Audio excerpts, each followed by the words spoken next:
Stream Sports. 3, 2, 1. Let's start. Hello, sports fans. Welcome to Fan Stream Sports. Nothing but pure sports. This is the JP Show. JP, it is so good to hear you back on the air. Stand by. Now, here's JP. Oh, it is a big day today. It is such a big day. Man, I cannot wait to see what unfolds. It is going to be epic. It is going to be maybe league changing. Anthony Richardson's pro day in Gainesville. Here we go. The new Bucks quarterback will be showing off his stuff. I cannot wait. No, it's opening day. Can you see this gem that I'm wearing today? I can't button it up because it's the reversible one, and it doesn't match. The black lines don't match when you actually button it because it's reversible. By the way, have you ever tried to button something that's reversible? It's impossible. It's impossible. It's impossible. I felt like a complete idiot this morning. Like you're trying to do it, just doesn't work. But I have to tell you, you look marvelous today. It's glorious. You look marvelous. You look marvelous. We're going to see this later today. Randy's going to look amazing in this uniform later today. You get a good picture. I might Look at own those one colors. later today. Look at those colors. Look at those colors. Sorry for you listening just on audio, but I'm displaying my retro Devil Rays look today, and it is fabulous in its own. I'm trying to get it.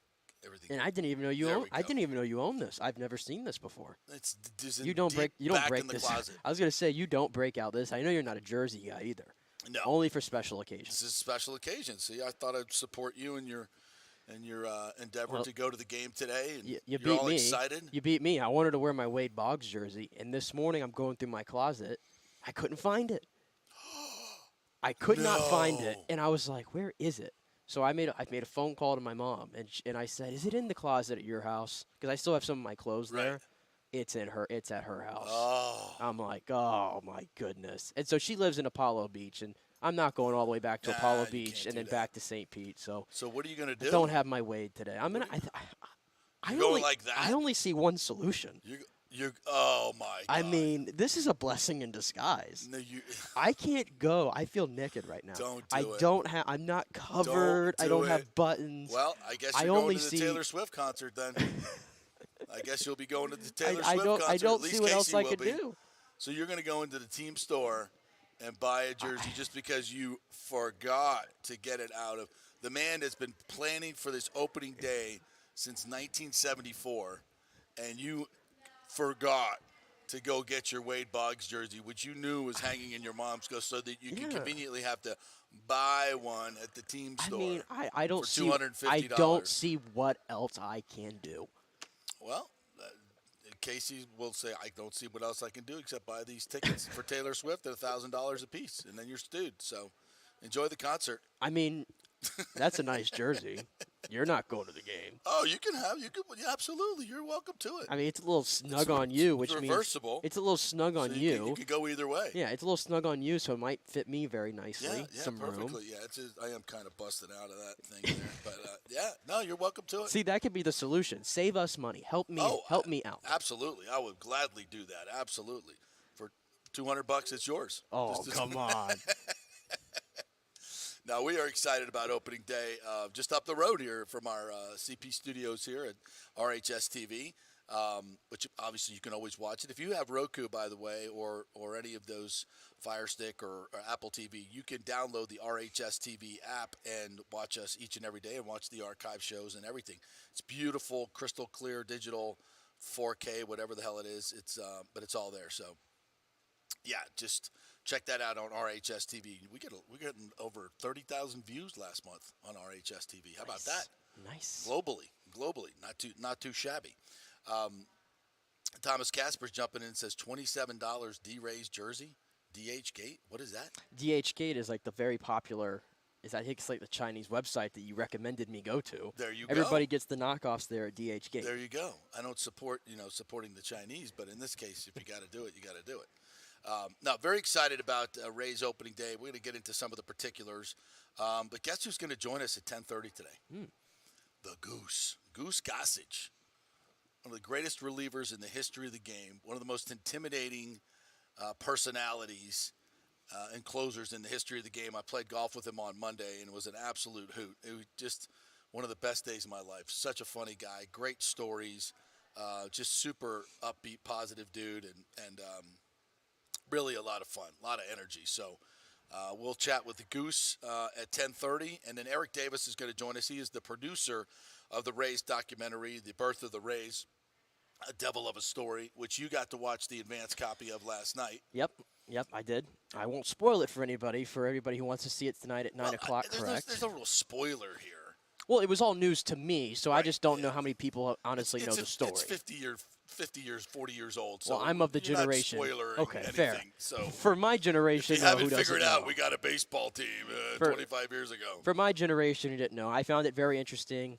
Paul Grove said yesterday that it would be an hour that goes by really fast, and that's exactly what happened. I kept looking at the timestamp, and I'm like, oh my gosh, we're almost over already. Yeah. Like, it flew by. Very interesting. I love the unique things they kind of put in there to pass it along. The narrator was really good too. Tom Corrin, yeah. Tom Corrin, Did a which great was job. awesome. Did a fantastic I job. mean, we had interviews from everybody that was involved, which was really cool. The video, the photos, all of it was fantastic. And I learned so much about this team and how it came to St. Pete. And again, it goes back to what we said yesterday. Bad from the start. Yeah. Bad from the start. Some their Dysfunctional. some their fault, some not their fault. Found it very interesting. So Mostly not their fault. yeah. Mostly not their fault. This is what Major League Baseball owners, they're like a mafia, and they don't operate within any structures of rules. They change the rules as the rules suit them. It was a good old boys club. Yeah, exactly. It's 100%. essentially what it is. Yeah, and it's tough to get in, and Vince DeMoli using his. It's one thing we've always said about polarizing people, especially Vince DeMoli. Their greatest strengths are their greatest weaknesses, and Vince's greatest strength as a corporate raider was to be a complete a-hole. I mean, he will go in there, bust up companies, sell them off, doesn't care, do whatever. And he applied that same tenacity to getting the team. And he would not give up and would threaten and do just about anything to get the team. And thank God he did, because that's how you have to deal with people like that. Sue them, play hardball, pun intended. And that's why the Rays are in their 25th season right here at Tropicana Field. Now, I don't think anybody thought they would still be playing in Tropicana Field. And that's a story for another time. But here we are, 25 years later. It's opening day. And the Rays have, I would say, a puncher's chance to win the World Series, a puncher's chance, which I think a lot of teams can't say. Like the team they're playing today, the Detroit Tigers, they can't say that. No. They've got no shot. They've got no shot. They tried to bulk up last year and really, I think they lost 23 of their first 34 games. Yeah, they fell flat on their face. They don't start fast. Yep. The last two seasons have been miserable starts for Detroit under A.J. Hinch, and here they come again. Eduardo Rodriguez will be on the mound. Had a couple good years with the Sox in 18 and 19. Hasn't done much since. And the starting pitcher for the All-Star game last year, Shane McClanahan, will be towing the rubber for your Tampa Bay Devil. Do we call them the Devil Rays today? Oh, we're calling them. They're the Devil Rays. This They're is the Devil Rays Rays opening day today. Devil Rays opening day. Okay, so it's the Devil Rays opening day. And there was a part of the documentary, and by the way, the producer, Eric Davis, is going to join us at 11:15. We're going to talk about more about how this was made. We did yesterday, Paul Grove from EDU talked kind of about why this was made. Today, we're going to talk more about how it was made and a little bit more about the story. So that'll be a fun discussion as well. So that'll be at 11:15. But today is also about this baseball team.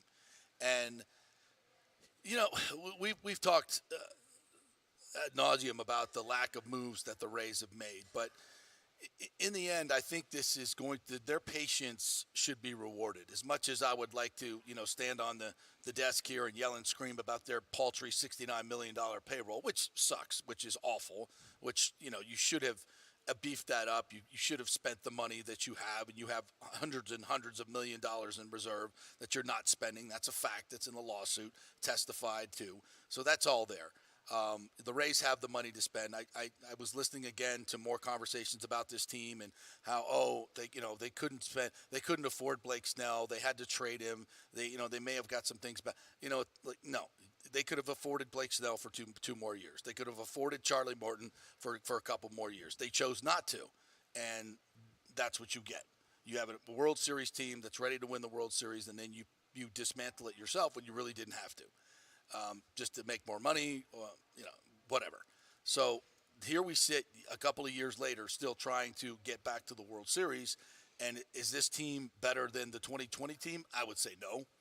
I don't think the lineup is nearly as strong. I don't think, but a lot of this strategy that Eric Neander had is about, let's see what these young guys can do. And then at the deadline, when hopefully our pitching is still healthy and developing, we might be able to just acquire guys for prospects, or if we need to move a pitcher, we can do that too and get somebody really, really, really good that we could put right in the middle of the lineup and beef up this lineup and make it thicker for the stretch run in the playoffs, because the playoffs are where you need those proven hitters, those big-time players that are going to come through in big spots. Randy Arozarena comes to mind.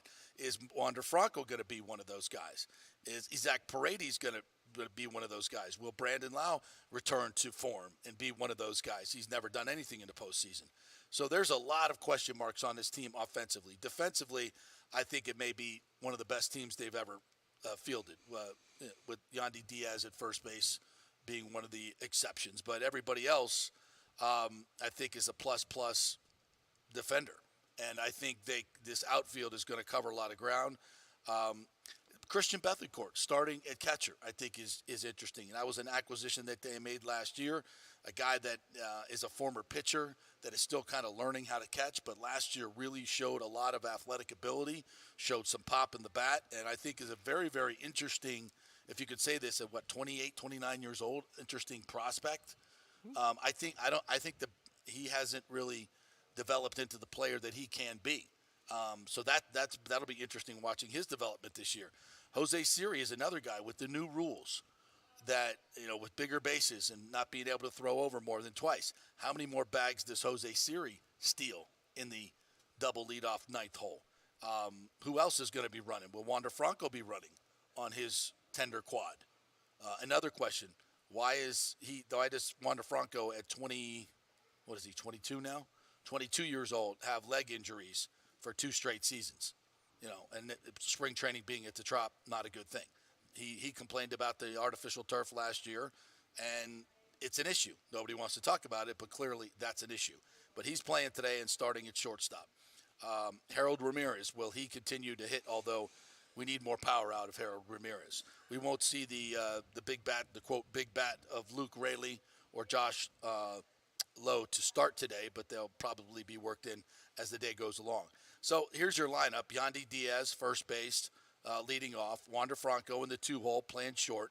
Isaac Paredes in the 3-hole, playing third base. And don't forget, number 3 and 4, Rosie Arozarena, batting fourth, playing left field. That was the beef in the Mexico lineup that took them all the way to the semifinals. These guys have already been playing high-level baseball. They should be ready to go opening day and ready to rock.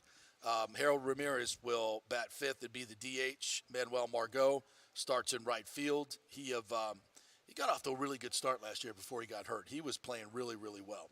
I'm interested to see what a full season of healthy Manuel Margot looks like. Brandon Lau at second base, batting seventh, a guy that's hit 39 home runs in a season. We know he can do it. He's done it. Can he return to form? Batting in the 7-hole. Christian Bethencourt will bat in the 8th hole and start catching, and Jose Siri will bat 9th and play center field. No KK for the first time in, 12 years? Yeah. At the Trop. Yeah, but I tell you what, Jose Siri is a name that we have not said much this offseason. By the way, he supplied the only run during the postseason for the Rays. Yeah, and that's you right. you cannot deny he was really fun to watch last year, He was. especially when he got on the base path. If he can start being kind of like a double guy, put some in the gaps, he's going to turn those into triples. I mean, this guy can fly. Yeah. And defensively, every bit as good as KK is. He's a much younger version of Kevin Kiermaier, essentially, with maybe some more upside in his bat. And that's why the Rays went out last year and got him, so they could have that seamless transition from KK to Jose Siri. He hit a lot better when he got to Tampa Bay than what he did with Houston. Opportunity kind of comes with that as well.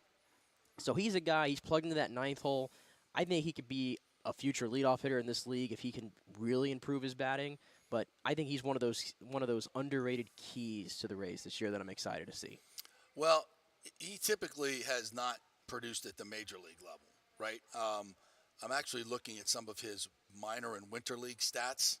You know, he's played at Gigantes in the Dominican Republic, Sugarland, Gigantes again, where he hit 315. And, you know, it's not the major leagues. We get it. But in the winter ball, he had some success. That's good.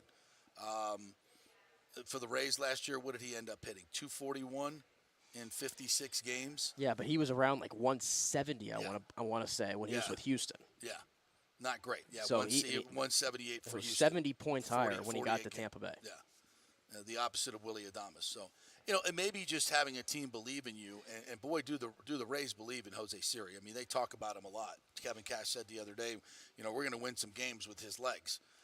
You know, can he be better than KK in center field?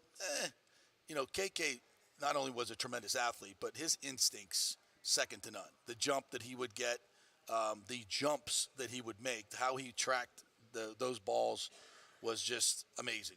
Amazing. Does Siri have those kind of instincts?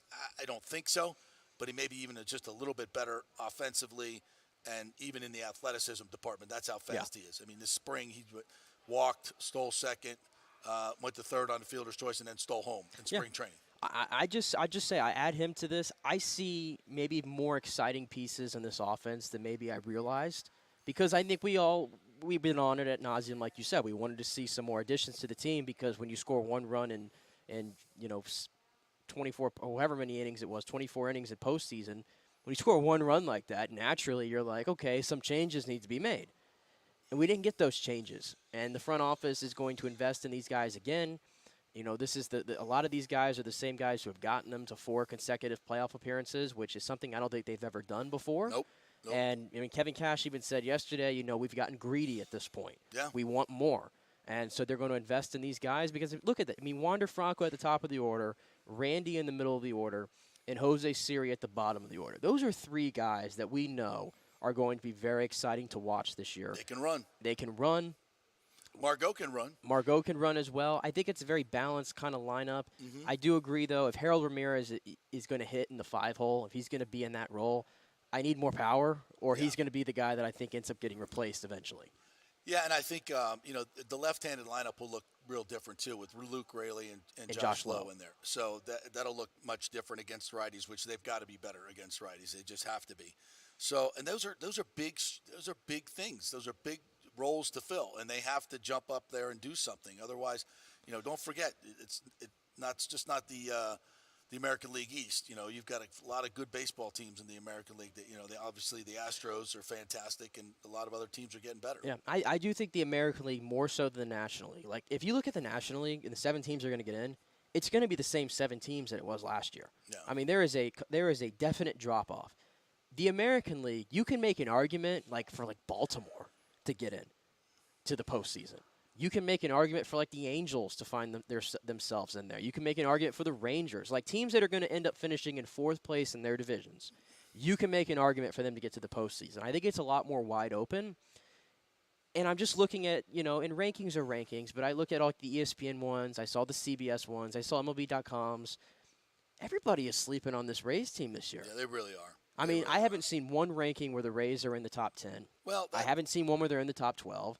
Even when they did a pitching rotations ranking yesterday, you would think, of course, the Rays are in the top 10. Right. Nope. Nope. But I can promise you, by the end of the year, when you look at every pitching statistic, the Rays are going to be in the top 5. How can they even say that? Because I told you yesterday, I was reading the article, and I think it was on CBS Sports, and they called the rotation anonymous, and then the bullpen largely anonymous. Yeah. Which I think is a bit. I think, are we still doing that with the Rays pitching? We're just going to call everybody anonymous because we're too lazy to do research, or realize that Shane McClanahan started an All-Star game last year in Los Angeles? We're just going to ignore that? It seems a little weird. It seems a little weird. When this team gets Glasnow back in May, barring any setbacks, right? And you're going to trot out McClanahan, Glasnow, Springs, Eflin, and Rasmussen. You mean there's 10 rotations better than that one? No. Is there 5 better than that one? Is there 3 better than that one? No. I don't know. Not. That, to me, that's always going to be the case with the Rays, but they're going to get to 90 wins somehow this year. I believe that, and of course, it's going to be the pitching. No, look, you forget how bad the offense was last year. I do, but I know why the offense awful. was bad last year. Why? they had 17 guys on the injured list. They always have 17 guys on the injured list. They did not in 2021 when they finished second behind the Astros in offense. And They usually do. yeah, Most of them are pitchers. Yeah, most of them are pitchers, but they had a really good offense in 2020, and they had an elite offense in 2021. I just don't think, especially in baseball, you can just go ahead and project that everything is going to be better. Some guys will have up years, some guys will have down years. Not a lot of guys had up years last year. I get it, but they were bad last year offensively. They should be, if they can just get to average with this pitching staff. Yeah, they'll win a lot of games. If they had the 15th best offense in baseball, and I know they're going to have a top 5 pitching staff at the end of the year, you're going to win 90, 95 games. True. Yeah. So we'll see. It starts today. And it's. And the schedule's so light in April. Yeah. Like if they can stay healthy throughout April and get out to like a good start. It's so beneficial when you can get out to if you can get 5, 6, 7, 8, 9 games over 500 after April. You just set the tone. Yes. For being in front and just. Yeah, because look around what's going on right now in the American League. I think Baltimore is still probably a year out from really becoming a contender. Toronto, to me, Toronto needs to prove something to me before I can invest in them. But the Yankees, guess what? The injury bug's already hit them. Right. Carlos Rodon, big signing, injury list. Luis Severino, the annual trip to the injury list already. Right. So their pitching staff is a big question mark right now, the Yankees. And I don't know I'm getting out of the Red Sox. So I think it's a great opportunity, actually, for the Rays to get out. Because I think some of those teams are going to scuffle early on. So I think I mentioned we were talking about 7 teams. 6 teams get in. The top 2 divisions get buys, and then three division winners, top 2 get buys, and then 3 more wild card.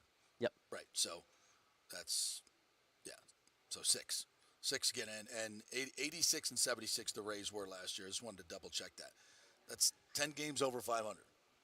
Yeah, it's not spectacular. It's still amazing, though, for what they had to endure during the season. Exactly. So that's, I don't think 86 will get you in this year. I think that was probably a little bit of an anomaly. But like I said, if you can get off to 7, 8 games over 500 with a light schedule in April, you just got to play 500 ball the rest of the way. Yeah. You got a good shot, close to 500 ball to get into the playoffs. Yeah, 86 won't cut it this year because, the AL East, we already know the team's there. Yeah, don't forget Baltimore won 83 last year. But I think Chicago, like the White Sox, are probably better than 81 and 81. I think Minnesota's better than 78 and 84. I think the Angels are going to be a lot better this year. I think the Texas Rangers are going to be a lot better this year. So when you put that all together, 86 is not getting you in. Yeah. I think it's going to be more around 89, 90, honestly, this year to get you in the American League. It's still amazing to me how bad the Angels are with the talent that they have. Did you see, by the way, I have to bring this up real quick. This is hilarious and sad at the same time. Artie Moreno, their owner, who, by the way, owned the team, wanted to sell the team, now he wants to keep the team, right? Right. Not a great owner. He's made the decision that he's not going to have any broadcast live in the stadium this year. Like what? For I don't know if it's home games too, but definitely not away games. The broadcast will not be going with the team on the road, and he says he doesn't view it as a necessary cost. What? Yeah. There's no. I don't understand. They're not going to be doing broadcast, like TV broadcast, radio broadcast, in the stadiums, because he doesn't view it as a necessary cost. They're not going to have a television broadcast?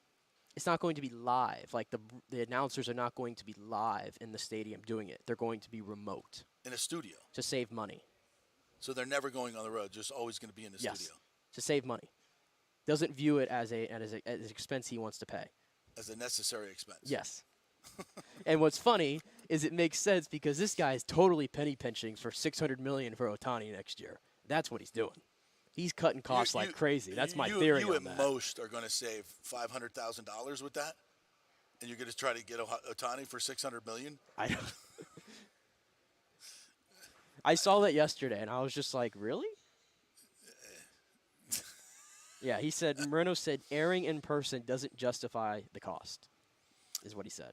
Well, I think, good broadcasters will be able to handle it, but, especially a baseball game, you can call baseball games off a television monitor. There's no question about it. You can do it. It's just, but there's a whole process of being at the games we'll have Rich or Doug or whatever talk about this.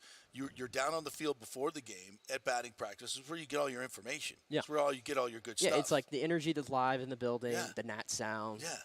It's going to be so much harder for them to prepare for the games and understand what's going on, the dynamic around a team, what's the mood of the team. I don't know. I haven't seen them all year. I'm in a freaking studio. Yeah. I mean, you're paying relief pitchers $7 million. It costs, the cost of sending a crew on the road is no more than $1 million. I can tell you that, not even close. And that's where you're cutting costs. And you're in freaking Los Angeles, for crying out loud. Yeah, you own a team in like the biggest market in the country. By the way, Los Angeles, Yeah. the home of television, movies, and everything else. Literally. We're not going to really do a great TV broadcast. And this is loser mentality. This is why they are who they So are. And the that's Dodgers why are who the they Angels are. are going nowhere this year. No. I had to get that in there because that was crazy that I saw that yesterday. No wonder Joe Madden didn't want to work for those idiots over there. Just absolute morons. So I don't think for those that are interested, I thought I had the Tigers lineup, but we'll get that to you here in a little bit. I got the Tigers lineup here if you want it. Go right ahead. So Matt Verling in left, Riley Green, a top prospect, in center, batting second. Now we'll get to the names that everybody's familiar with. Javier Baez, former MVP, batting third, playing short. Austin Meadows, I believe this is his first game back with Tampa Bay. I think last year he was on the IL when they came through. Yeah. So he's hitting cleanup. He's going to be in right. Behind him, former number 1 overall pick, Spencer Torkelson at first base, batting fifth. And then batting sixth, Miguel Cabrera doing the DHing. Enjoy Miguel Cabrera on this while you could see him because this is his retirement tour for a first ballot Hall of Famer. Eric Haase is catching and batting seventh. Jonathan Scope hitting eighth and second. And batting ninth, Ryan Kreidler in third base. I'm talking to Johnny Damon the other night. He played. Was it Johnny Damon? He played with Miggy. Yeah, he was in Detroit the year before he came to the Rays. Yeah, and he said, I was asking about the greatest hitters he's ever seen or played with, and he's like, that guy, The machine. He goes, you could watch him in batting practice, and he'd go 3 home runs to left, 3 home runs to center, 3 home runs to right. He'd just call them out right in a row. He'll hit 9 home runs. Oh, yeah. And he said with about a half, 3/4 swing. Watch this. Ka-ching, ka-ching, ka-ching, ka-ching, ka-ching, ka-ching, just at random. Just boop, boop, boop. Just no better hand-eye, barrel-on-bat guy that he's ever seen. Yeah, I think him and Pujols, to me, at least of my generation, far and away the best 2 right-handed hitters I've ever seen. Yeah. Yeah, this Historic player. and still can rip it. One of the best to ever do it, so you'll get a chance to see him as well. Let's just hope this game, by the way, today goes better than what I did yesterday. I started my MLB The Show franchise yesterday for the Rays, which I always do right before opening day. And I played opening day. I got beat 9-1. 9-1? By the Tigers' computer. By the Tigers' computer? I don't even know what 9-1. that means, to be honest with you. I have no idea what that means. I just got beat 9-1. How do you play? I got absolutely shelled. I couldn't hit. I have no concept of how you play a baseball video game. So when the pitch comes, you hit a button and you try to hit it? Yeah, you got a button and you got like a little toggle so you can toggle. So you can get the barrel on the bat and everything. And so you move the toggle to get the pitch is coming in and you move it a certain way to hit it? Well, wherever the pitch is going, you got to move the barrel to try to get good contact on it. Okay, and then it simulates the bat speed of the guy that you're playing? Like if you're Randy Rosarena? I have no idea. It seems absolutely stupid. You got to sit down and watch it to understand. Just know that video games are very realistic now, and like everybody's stance is like identical. Everybody's pitching motion is identical. You can throw as hard, like a Shane McClanahan throwing 100. You can throw 100 as him in the game. Right. Like everything's like that and everything. So why don't you throw 110? It's a video game. Because that's unrealistic. That's unrealistic. So it's a video game. My whole point, though, is I hope it goes better for the Rays today than it did for me yesterday. Okay. Which, by the way, to play one of those games, play one game of baseball on the show. You think watching a baseball game for 3 hours is too much. Try sitting there playing one game and it taking close to an hour. Yeah. And when you only have one run. That doesn't sound Try fun. being me. That doesn't sound fun. No, it don't sound fun at all. So. Well, let's hope the real thing is better than your simulated thing. Which I think it will be. Okay, good. All right, we'll take a quick break. When we come back, the great Goose Gossage will join us here. My golf partner from the other day. We finished 19 under, by the way. That's pretty good. We had some help from the shooting golf ball, but that's okay. We'll join. You can stay with us, and Goose will join us here in just a second. We are brought to you by the great folks at the Jeeves Law Group, JEEVES lawgroup.com. Contact them if you have any issues in the legal realm. And also Bay Area Modern Medical Center, BAMMC.com. We'll be back in 3 with the Goose. Stay with us.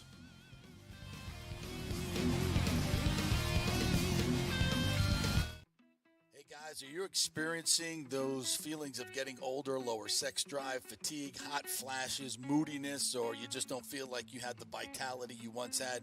It's a chronic problem here in the United States. You're not just getting old, it's likely low testosterone. Studies over the last 20 years show a shocking decline in younger males aged 16 to 39. Older men have seen a sharp decline as well, so do something about it. Go see my friend Christopher Lugo at Bay Area Modern Medicine. Look, testosterone replacement is not a frivolous treatment. It takes a professional, targeted approach that focuses on total body wellness, vitality, and emotional stability, not a one-size-fits-all approach like many clinics use. They will monitor your blood work and adjust your treatment as needed for optimal results. Folks, I've been on testosterone therapy for over 6 years, and it is a life changer. You will feel and look better than you did 10 years ago. Give them a call at 844-977-3477 or go to BAMMC.com.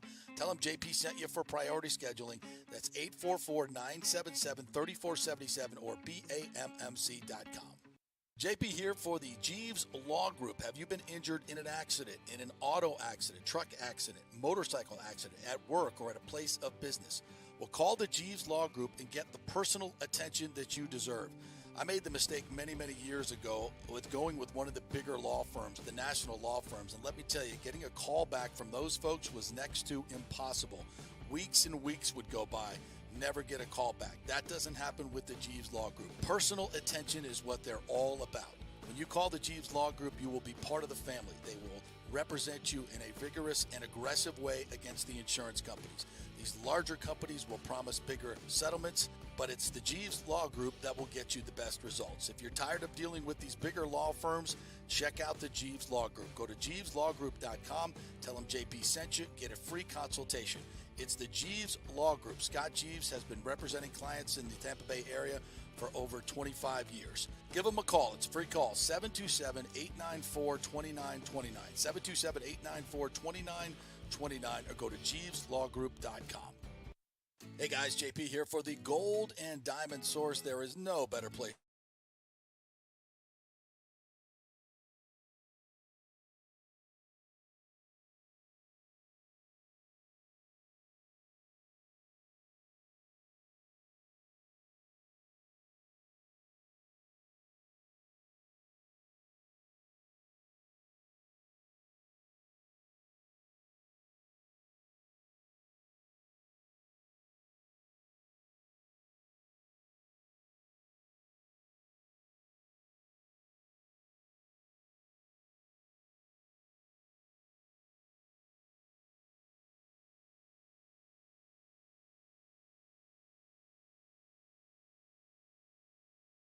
Prices. You got to check this stuff out. The Golden Diamond Source has plenty of options to accommodate any budget, interest-free financing for up to 5 years, and a layaway program, 20% down and only payments.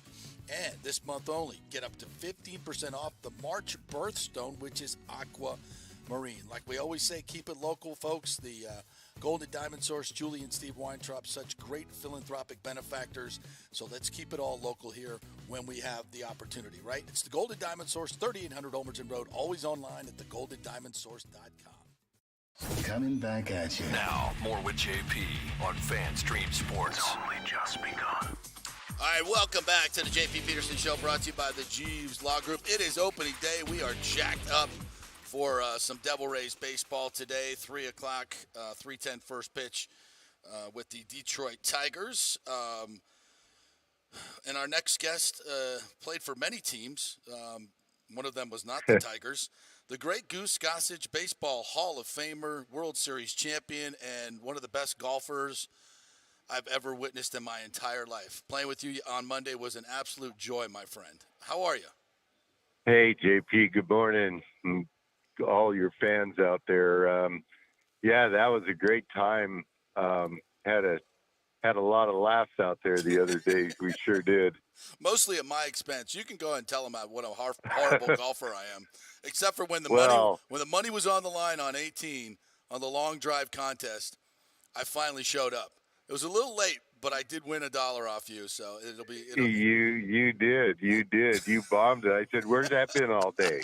No, you said, "Where's that effing been all day?" Is what you said. Well, whatever. Yeah, I don't have much of a And then you called me, vocabulary without it. So then you called me an yeah. effing son of a bitch and everything, which I richly deserved. I might add. No, Oh, well, that was a fun day. We just, go find it and then hit it hard again. That's, like pitching. Let it go and yeah. we're our own worst enemies. So many similarities in golf and baseball that you learn it on the side and then you relearn it out there when it really counts. So it's a mind. Both games are mind games and very lot of similarities. So you got to take it from the driving range. Well, I was hitting them so good on the driving range, and then you go to the first tee, and boy, the different guy shows up. And same with pitching. Every time I left that bullpen, I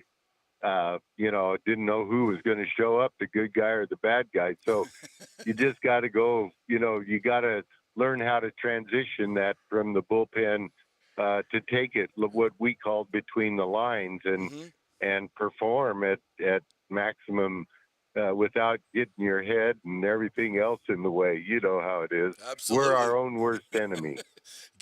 Get your head out of the game, and we'll all be better off for it. Well, and that's interesting because when you started your career, 1972 with the White Sox, then went to the Pirates, and then went to the Yankees from 78 to 83. You were the Fireman of the Year. We used to call the best closer the Fireman of the Year.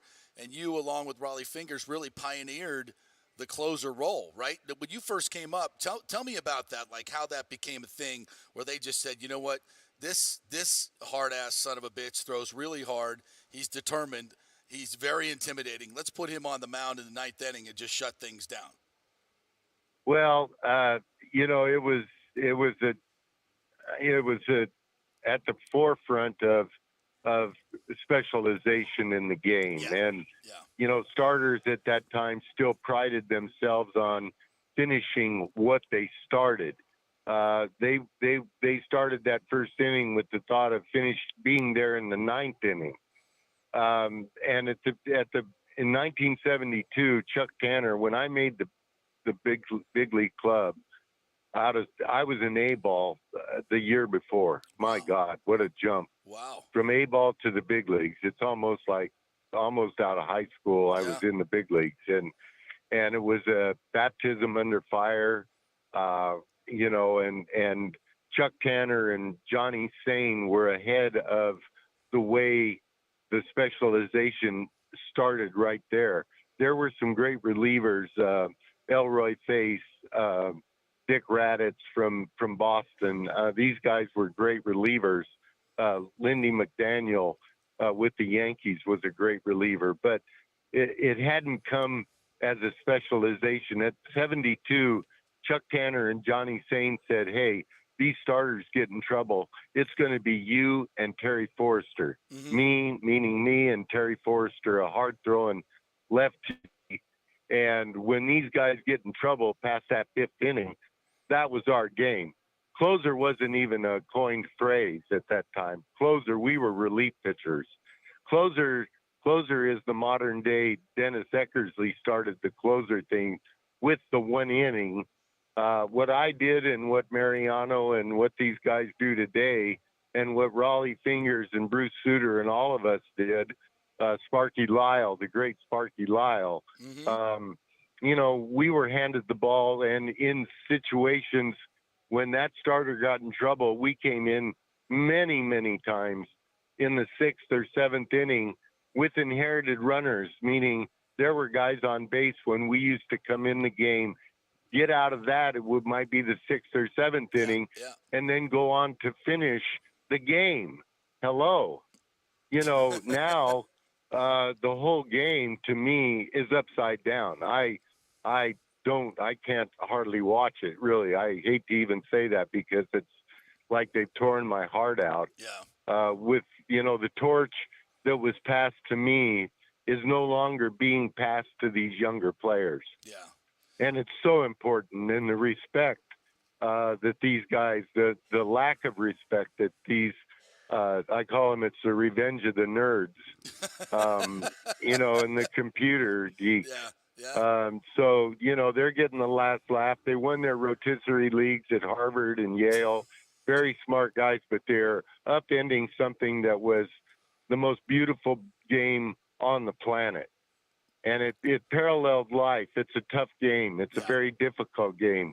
How we think in baseball, it's just like life itself. It's a game of failure. How we deal with failure, that says it all in a nutshell, and that's life in baseball. What else can you fail at 7 out of 10 times and be a star? Yeah, go to the Hall of That's the Fame. benchmark. That tells you how difficult baseball is to play. It is ridiculously, because it's a game of adjustment, right? Everybody will adjust to what you're doing, then you've got to readjust to what they're doing. And speaking of adjustment, you told me this, and I'd forgotten this, but a year after leading the league in saves, they made you a starting pitcher, and you were damn good at it. Tell me about what that transition was like. Well, it wasn't really. I was always a starter. You did not want to be in the bullpen in 1972. It was a junk pile where old starters went that couldn't start anymore. Still productive veteran pitchers that experienced pitchers. And there were a lot. I played with a lot of great pitchers down there at the end of their careers where that's where you went. And so the whole transition and that whole transition of the specialization of the game was just starting at that time. Now it's gone completely out of I don't even recognize. Why would I put a pitch count in your head? That's the most ridiculous thing I've ever.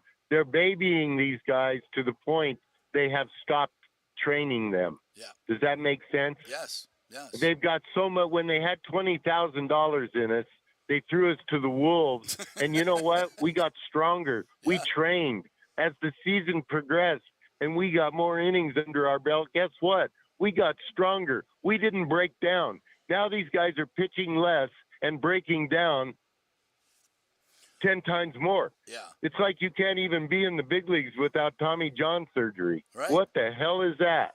It's like a prerequisite to get in the big leagues.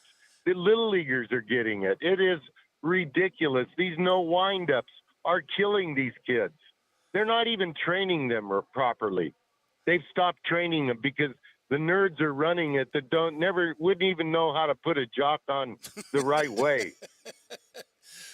Goose Gossage joining us here, never short on opinions. And the Rays have kind of been in the forefront of this, Goose, playing, quote, Moneyball and actually perfecting it more maybe than the A's have in terms of winning games and making a ton of money on a very low payroll. But they've not been able to crack the code of winning the World Series. And I think you have to spend a little bit of money, especially on proven hitters, to get there. I mean, you did that with the Yankees. Where do you think the Rays and teams like that don't want to spend money, they might be able to win in the regular season, but winning in the postseason is tougher? It's a different animal, is it not? Well, it certainly is. And, everybody's in it today in the same fashion. You give me an old-fashioned team that gets them on, gets them over, gets them in, guys that role play, table setters, guys that steal bases. You give me that old team with a nice pitching staff, we're going to kick the crap out of these guys over 162 games. But they're all in it together, just like the shift. Everybody's buying into this, so everybody's doing exactly the same thing, if you follow me. Yeah, absolutely. So what they're trying to do is cut salaries. They're rushing these kids to the big leagues. They have no idea of how to pitch. They have good arms. They got these guns that every time a kid throws a fastball now, he looks at the scoreboard to see how hard he threw the goddamn thing. Okay? So it's a bunch of bullshit. And you know what? Those of us that know the game, you're not a coach anymore in the big leagues. All you do is bring out the balls and throw them BP, and you can't get in somebody's ass anymore. Like, there's no urgency. I had coaches that would put a foot up your ass, and there's urgency there. There is no urgency today. You put a foot up a kid's ass today, you are gone. Yeah. Yeah, you're doing something else. You're looking for another job. And if you don't buy into this bullshit totally as a coach, you're not going to be coaching. No, that's all. Joe Madden said that the other day. He was managing with the Angels, and they wanted to continue to tell him what the lineup was going to be. The analytics guys would send the lineups downstairs. That's. According to Joe, that's what happens in 95% of these dugouts. Can you imagine someone sending Billy Martin? That's all. That's exactly what's happening. You imagine exactly, and it's a shame because they've taken the human element out of the game. I wish the fans would wake up and get tired of this bullshit that they're trying to call it a great product. They're destroying a fantastic product is what they are doing. Yeah, I would agree with you in many ways. And I didn't invent the game, JP. I got taught it from A to Z when I got to professional baseball. The coaching was fabulous. Yeah. Unbelievable. There is no coaching today. If it doesn't come out of a computer, it doesn't compute. That is all they understand. That's all they know, and that's all they will ever know. And all the human element, the balls and the heart that it takes to play this game are gone. They wouldn't know anything about that. Goose Gossage joining us here. I said the pussies are turning the players into pussies. I would agree with a lot of that. And Goose, I'm looking here at the 1978 New York Yankees. You guys won the World Series that year. You came on to save the game when Bucky Dent hit the home run. Thurman Munson, Chris Chambliss, Willie Randolph, Bucky Dent, Greg Nettles, our great friend Lou Piniella, Sweet Lou in left field, Mickey Rivers in center field, Reggie Jackson in right, Cliff Johnson, the DH, Roy White was on that team. Paul Blair was on that team. I didn't know Paul Blair. I forgot about that. Paul Blair, the great longtime Oriole, was on that team for a little bit. And then the pitching staff, Ron Guidry, Louisiana Lightning, Ed Figueroa, Dick Tidrow, Jim Beattie, Catfish Hunter, and then you and Sparky Lyle. My God, Raleigh Eastwick. What a team. What a team. What are your... Well, it was, we repeated, I dug us that deep hole in 78. When I came to the Yankees, I had put so much pressure on myself that I grew up a Yankee fan, and then they're world champions. I don't know what I'm going to bring to this team. I think George signed me so Boston didn't sign me, really to keep me from going to another team. And, to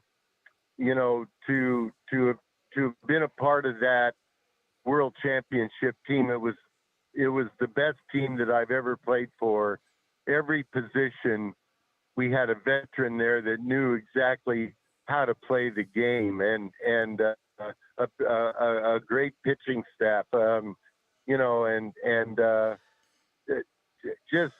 It's one of my fondest memories, of course, winning a world championship. But the whole season of 78 was, we were 14 games out in July, and then we end up catching the Red Sox to force that 1-game playoff. And, everything seemed after that playoff game, we beat the Red Sox and then went on to beat Kansas City in the playoffs in the world, and then the Dodgers in the World Series. And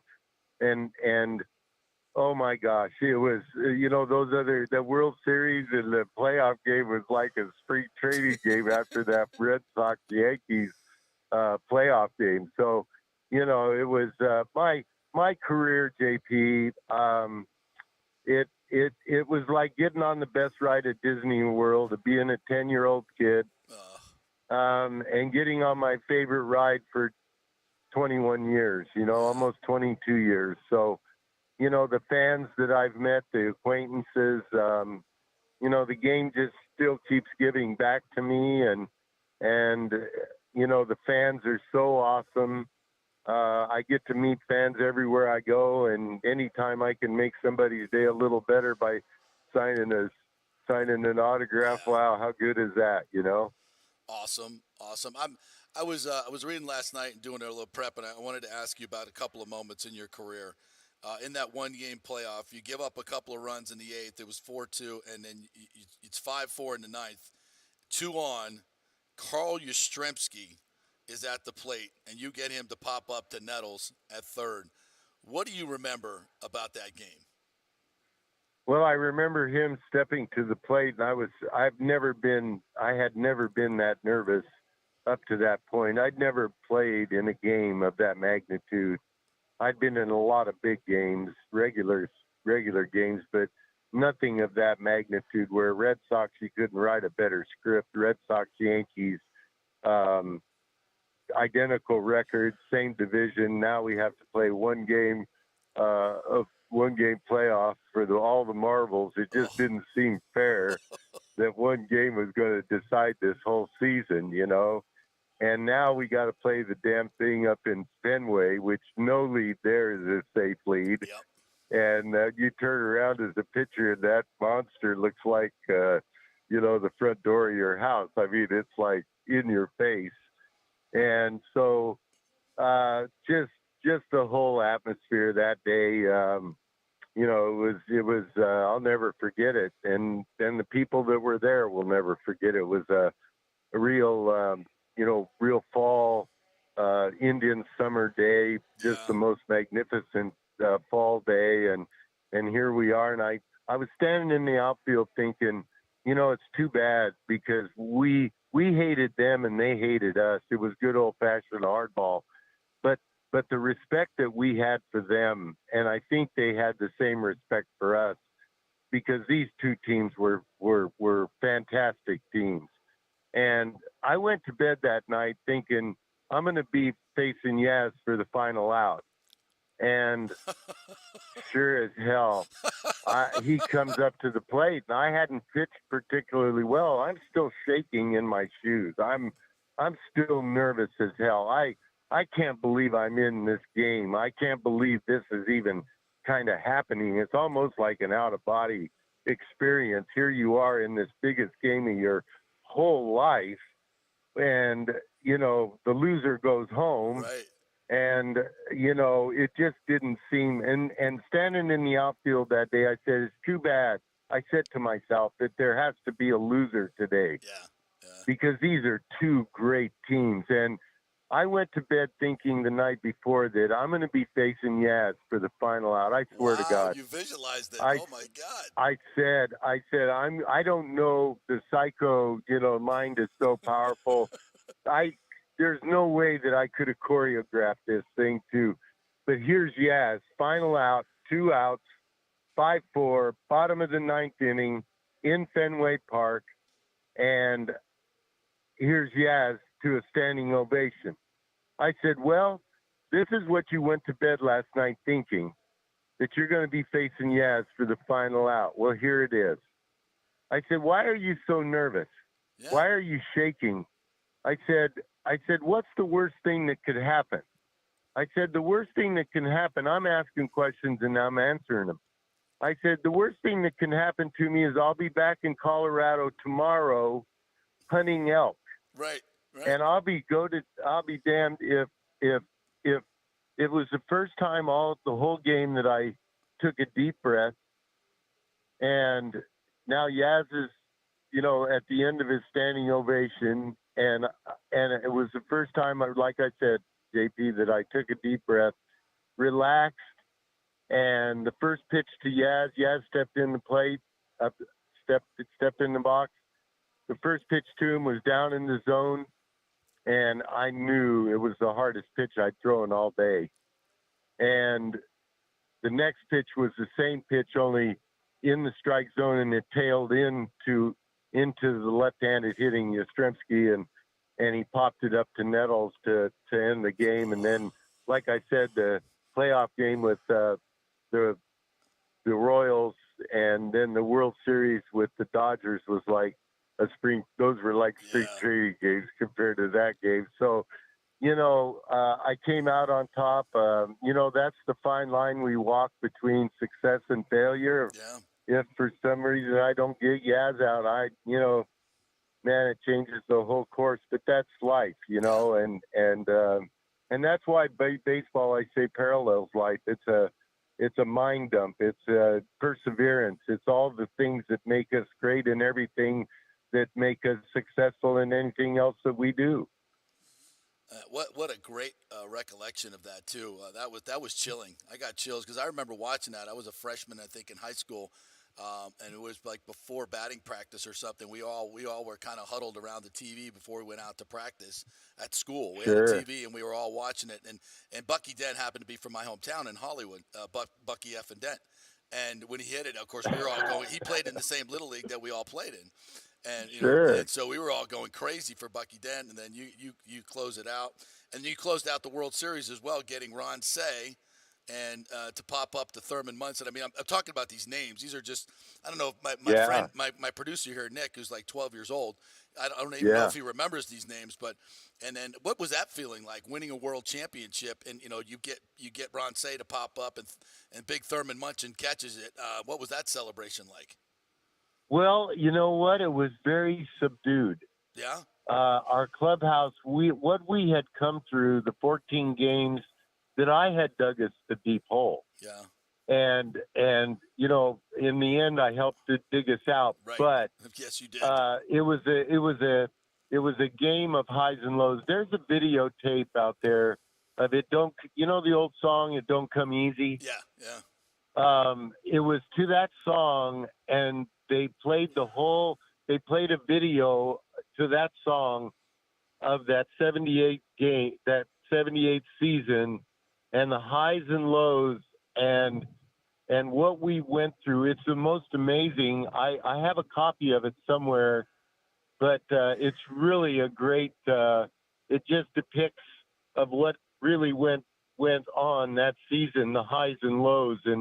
And we were just we were exhausted after that season was over. I just remember sitting in the Dodger clubhouse and pouring champagne, and it was very, very subdued. It wasn't anything that, now it's all choreographed. Everybody's got goggles on so they don't burn their eyes and hurt their eyes and all that stuff. So, I don't know. It's a vicious game, especially winning. Well, listen, gosh, I could talk baseball with you all day. Do you remember opening days, what opening days were like for you? Oh, my God, yes. Oh, my goodness. That's what we live for. Yeah. And as fans and players, there's nothing greater than the start of the season and the optimism and all the things that it's going to be. People really, I don't think the fans have any idea of what a 162 game schedule consists of. Oh. It is absolutely grueling.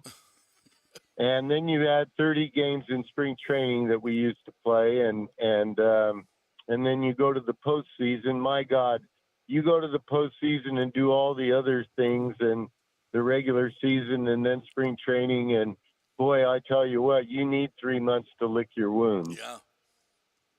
And, it isn't the cumulative thing like football where you just do the pounding, the physical pounding that you take. It's the everyday pounding, running in and off of that field every inning for 9 innings and playing just about every day. Yeah. But opening day is always special. But opening day is just, and then we put the uniform on for the season to make the postseason. That's Absolutely. why we put the uniform on. To get to the postseason and taste that. The guys that I feel so sorry for, Ernie Banks never played in a World Series. Guys like that of fantastic, fantastic careers and, never had the opportunity to go to a World Series. So, I feel very blessed that I had the kind of career. There's hardly a day goes by, JP, that I don't, count my blessings and, the people that I get to continually meet and great fans that love what I used to do, and the memories that I have as a little leaguer, the memories that I have, that's what's so special about baseball. We all have great memories of our childhood growing up. And believe it or not, JP, those memories of mine as baseball rival everything that I did in the big leagues. They're that special to me, and I think that's why we all have such a great connection to baseball. Is it's such a fantastic game, and it's a tough game to play. Wow, it's a hard game to play. Hey, I got to ask you one more question because your explanation the other day, I just loved it because we talk so much about the pitch clock now and what it's all doing and needing to speed up the game. Back in your day, you didn't need a pitch clock, right? You guys just got to it. It wasn't all this pimping and changing of the gloves and scratching of this and that. It was you all just got to it, and games were over in 2 hours. And I've had this question asked since they started the clock. Yeah. Do they need it? Is the question. I said, yeah, these guys need it. We didn't need it. Our favorite saying was, hey, get this damn thing over with. We don't get paid for overtime. Get in the box and hit, and quit adjusting everything after you take a pitch, and step out, and you take 5 minutes to adjust everything you got on without even swinging the bat, okay? And the pitcher. Everybody's going to play. You're going to get in a better rhythm. The faster you work, you're going to get into a better rhythm. And that defense, you're going to throw strikes and work fast, and that defense is going to play their asses off for you. Right. Thank you very much. It's not rocket science. These guys have become robots. They have. Really, they're just like robots. And pitchers walk around the mound. I don't know what they're walking around. Get the ball and throw it. Yeah, exactly. Well, listen, get the ball and throw it. It's like playing slow golf. Yeah. You can't play slow golf. Oh, hell no. No. You can't get into a rhythm. You hit a shot every 5 minutes. There's no way that, some guys, once, the guys that are on the clock on the tour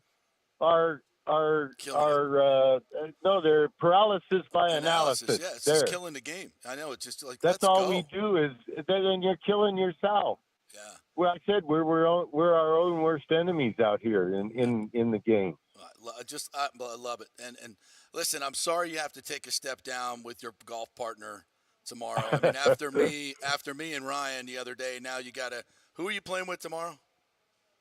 I'm going over and playing with Trump. Oh, okay. That should you played with him before though. You guys do a little long drive. Yeah, I played with him last year, and I got to know him in New York pretty well, and he and Steinbrenner were really good friends, and I think they're two peas in a pod. Yeah. Steinbrenner was very, very tough. I always said about Mr. Steinbrenner that if you weren't as hungry to win as he was, it was not going to work out. That's right. Yeah. In New York, and the great thing about George, Mr. Steinbrenner, was he kept the Yankees. He saw what they stood for in sports and the traditions and the standards that they set in winning and the greatness that they set. He recognized that, and that's what he tried to do, was keep the Yankees. And he was a fantastic owner. I don't know what's going on with the game today. They haven't won since the old man was alive. I think the Yankees are a rudderless ship, basically. So that's my own opinion. Well, I don't think I think it's shared by a lot of Yankee fans, and they haven't won a World Series since the old man was running. Cashman, I can't believe he's still the GM. I can't hasn't won in. With that payroll, hasn't won in how many years? How many billions? He spent like $3 billion or $2 billion in payroll and hasn't won a World Series. I mean, that's hard to do. No, it's what you got pictures on somebody or what? I think something. I don't know what the hell's going on. Man, I wish I had that. I wish we all had that kind of job security. Don't you, JP? God. Yes, absolutely, sir. Yeah. Bringing guys like you on my show. Anyway. Yeah, absolutely. Well, listen, this has been an absolute treasure having you on, my friend. I appreciate you coming on. Let's do it again sometime. Have fun tomorrow, and we'll definitely catch up. Thanks, buddy. Appreciate it. Oh, Thanks, JP. You're the best. But- Goose Gossage right there. Wow. I told you it'd be fun. I literally went into this and I was just like, I'm just going to sit here and just take this all in because I've listened to a few Goose Gossage interviews before, and I never know where they're going to go. I know now I'm going to have to go change the explicit rating on this show today. Yeah, it's okay. Which is okay. Yeah. I'll make an exception for Goose. It's worth it. I think Richie honestly summed this up in the comments really well. I feel like I was at West Tampa Sandwich Shop drinking some cafe con leche, talking with Goose. That's what that felt like. I think the next time we bring Goose on, we'll bring Lou on too. Lou Pennell. Jeez. Sweet Lou and Goose going at it. That should be fun. That should be just turn the mics on. I'll walk away. I was going to say, like, we don't even need to, like, No. we could just say, hey, you got 30 minutes. No. Go do a promo. Yeah. Go ahead. I mean, look, I know, we apologize for language, but we don't. It's real. It's real. It's just, there's so much of this world that we live in today that's not real. It's all fabricated. Opinions, narratives, news, everything. That is 100% real dude. That is a guy. And just hearing him say how nervous he was. Has anybody ever thought about Goose Gossage? Did you ever think he was ever nervous? When that camera's, tight shot, director calls for it, give me a tight shot on Goose. Looking in and that freaking Fu Manchu, and and he's just snorting and puffing. And you obviously don't remember this, but we remember watching this. And he was the most intimidating guy on the mound. I mean, he was 6'4" to 250 pounds, 40 pounds, whatever he was. And he's just throwing gas at that time. Throwing high 90s, which nobody threw. Probably got into the hundreds, and it just was the most intimidating thing. You would never ever think that he was nervous. And to hear him describe those moments, that's crazy. It just seemed like the game and like I don't agree with everything. I'm not going to sit here and say I agree with everything Goose said. I will tell you this. He's so passionate about it and real about it. It makes me want to buy into what he's saying. Even the pitch clock. I'm anti pitch clock. But then I hear him just talk about it there. And how could I not come away with a different perspective on it? But your basis is I want the tradition of the game. I don't want to speed up the game, and I totally support that. But the problem is the players and the managers have bastardized the game. And that's the thing that I learned from Goose hearing that, and I'm hearing it now from more older players. So this is partly my fault for not understanding how the game was back in the day. He said we didn't need a pitch clock because we just played. These guys do need it because they have created this whole thing. That's the difference that I didn't account with this pitch clock. Richie P brings up a great thing right here. It's disrespectful to the fans. I'm not paying to watch a grown-ass man scratch his ass. This is what it is. It's disrespectful to the fans, and it's disrespectful to the game. At what point did somebody say in their brain, Derek Jeter, that I'm going to sit there and look at a pitch, and then I'm going to step? I didn't even swing the bat. Like Goose said, you didn't swing the bat. How your gloves didn't become loose because you didn't swing the bat. It sat on your shoulder. You didn't do anything. Yeah. And now you got to. I mean, are you kidding me? I'm like, what about my time, Mr. Spicoli used to say? Isn't this our time? Right? Fast Time at Ridgemont Time. Look it up. If I'm here and you're here, isn't it our time? Yes, it is our time. And you guys are wasting it. You're on the mound, you're off the mound, you got to go scratch this, grab the rosin bat, blah, blah, blah. Get on with it. We're paying customers. And that's why I'm curious. I mean, imagine going to watch a Broadway play, right in the middle of the play, the guy goes, hold on, I got to go. My throat's a little scratchy here. Let me go. Let me just go over here and sip a little tea, and I'll be with you folks in a moment, Yeah, that's why I'm curious to see how this goes today. Being this is going to be the first game that I'm going to see all these new things going on, I'm curious to see what it looks like. I'm also curious to see if this is really going to speed up the game a lot, and we're going to be in a better rhythm. And I'm talking about this for the Rays because they're really one of only a few teams that have to deal with this.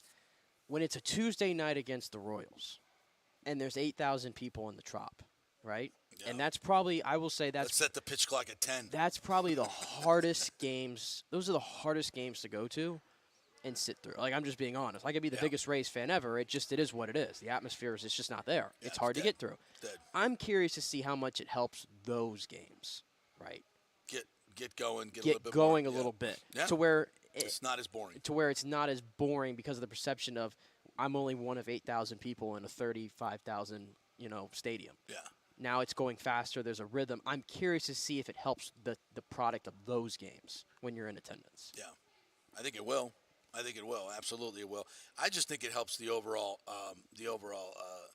product because it becomes a faster and more rhythm game. And I love what I've seen in spring training. But games are going to be different. Like this is different today. Opening day is going to be different to watch it in a real game and see how it affects the game and how it works. I think it's fascinating. I think all these rule changes are fascinating. I've always been a traditionalist, but baseball needs to update a lot of things. And a lot of it is because the way the game has been mismanaged and fallen into the... Yeah, we're having to make these changes because it's changed too much.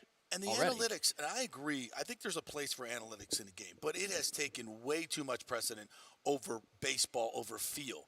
It's like this debate with artificial intelligence. Now you can get AI to write yourself a press release or a book or anything else, right? And we're seriously talking about limiting artificial intelligence because it can take over the world. That's a real thing now. It's not just a Hollywood movie, right? And so we've taken the human element out of baseball to a large degree, and I don't agree with that. I don't agree with it at all. I'm in the Joe Madden camp where we should be using analytics to help us make decisions, not make decisions. You understand? There has to be a human filter in it, especially in the game of baseball. And we've taken that out of it. And the Rays are a big offender of that, to be quite honest. But I don't have a problem. The problem is too many teams are trying to model what the Rays have done. Right. That's the problem. And they're trying to quantify everything on a computer. But you're not the Rays. Right. You're not the Rays. You can't do it the way the Rays have done it. The Rays have been the most successful team by far doing it. They've made 2 World Series doing it. Yeah. What other team has been doing that? Nobody. Nobody. But I think in general the best way to do it is you have to. It's kind of like football where you have a marriage of the pass and the run. You need to have a marriage of the analytics. Exactly. And you have to have a marriage of the old school game, in my opinion. Right. I think those are the best teams. And it's gone. And I think the pendulum's gone way too far. And I think the Astros are a great example. Look at the Astros. Okay, 1 through 9, you won't find a better lineup. Nope. Right? Nope. Your pitching has always been loaded. And then you know who's running the show there? Dusty Baker. Yeah. This is old school as it gets. Exactly. Right? Mm-hmm. So everybody says that, like, Joe Madden has reached an expiration date in the game. Now, people did this with Tony La Russa, and I was proven wrong. It was clear Tony had passed him by. That was. I'm interested to see what happens with Bruce Bochy now with Texas, how that works out. But everybody thinks that these older managers can't do it anymore, and I'm like, well, Dusty Baker's doing it, and they blend the analytics, and they blend having star players and just doing it the old school way. Yeah. And look how much they win. Yeah. And the payroll helps, too. Having great players helps, too. Yeah. But you got to allow the great players to be great players. You can't handicap them and take at-bats away because of an analytic when the guy's 4 for 4. It's basically outside of a few managers, in the game, honestly, that have a real influence. Like, I mean, I can't even tell you how many, I don't even know how many managers I can name off the top of my head. It's, so irrelevant now. Yeah, outside of a few. And the moment that you just go back to that is proven out is when Kevin Cash took Blake Snell out. Well, that's the most famous example, or infamous example. It's just you got to go with your gut, and if you get Kevin Cash in a room alone, I think he'd probably be the first to admit that was he didn't trust his gut, and maybe he may have been fired if he didn't take him out. And I'm not overstating that, and it's too much, and I totally agree with Goose, 1,000%. All right, we'll take a break. When we come back, Eric Davis is going to join us. He is the producer of the Rays documentary, The Birth of the Rays, A Devil of a Story. We have both seen the advanced copy of it. It will debut tonight at 9 o'clock on WEDU. You can also stream it right now on WEDU.org. But we will talk to Eric Davis about how he made it and some of the great stories behind the birth of the Rays on this opening day here on the JP Peterson Show. Stay with us.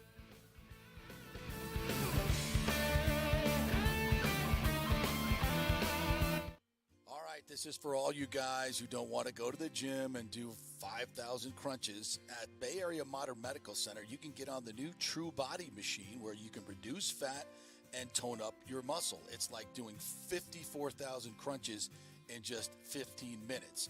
Define your body as you see fit. TrueBody offers personalized muscle stimulation that delivers the equivalent of those 54,000 crunches in just 15 minutes. Just get in touch with them at Bay Area Modern Medical Center, BAMMC.com. Chris Lugo and the team over there will set you up on TrueBody and get amazing results. Non-invasive with comfortable and little to no pain and zero downtime. You can isolate and target those areas that you want to improve and treat multiple areas simultaneously. It's an amazing machine, so check it out at Bay Area Modern Medical Center, BAMMC.com.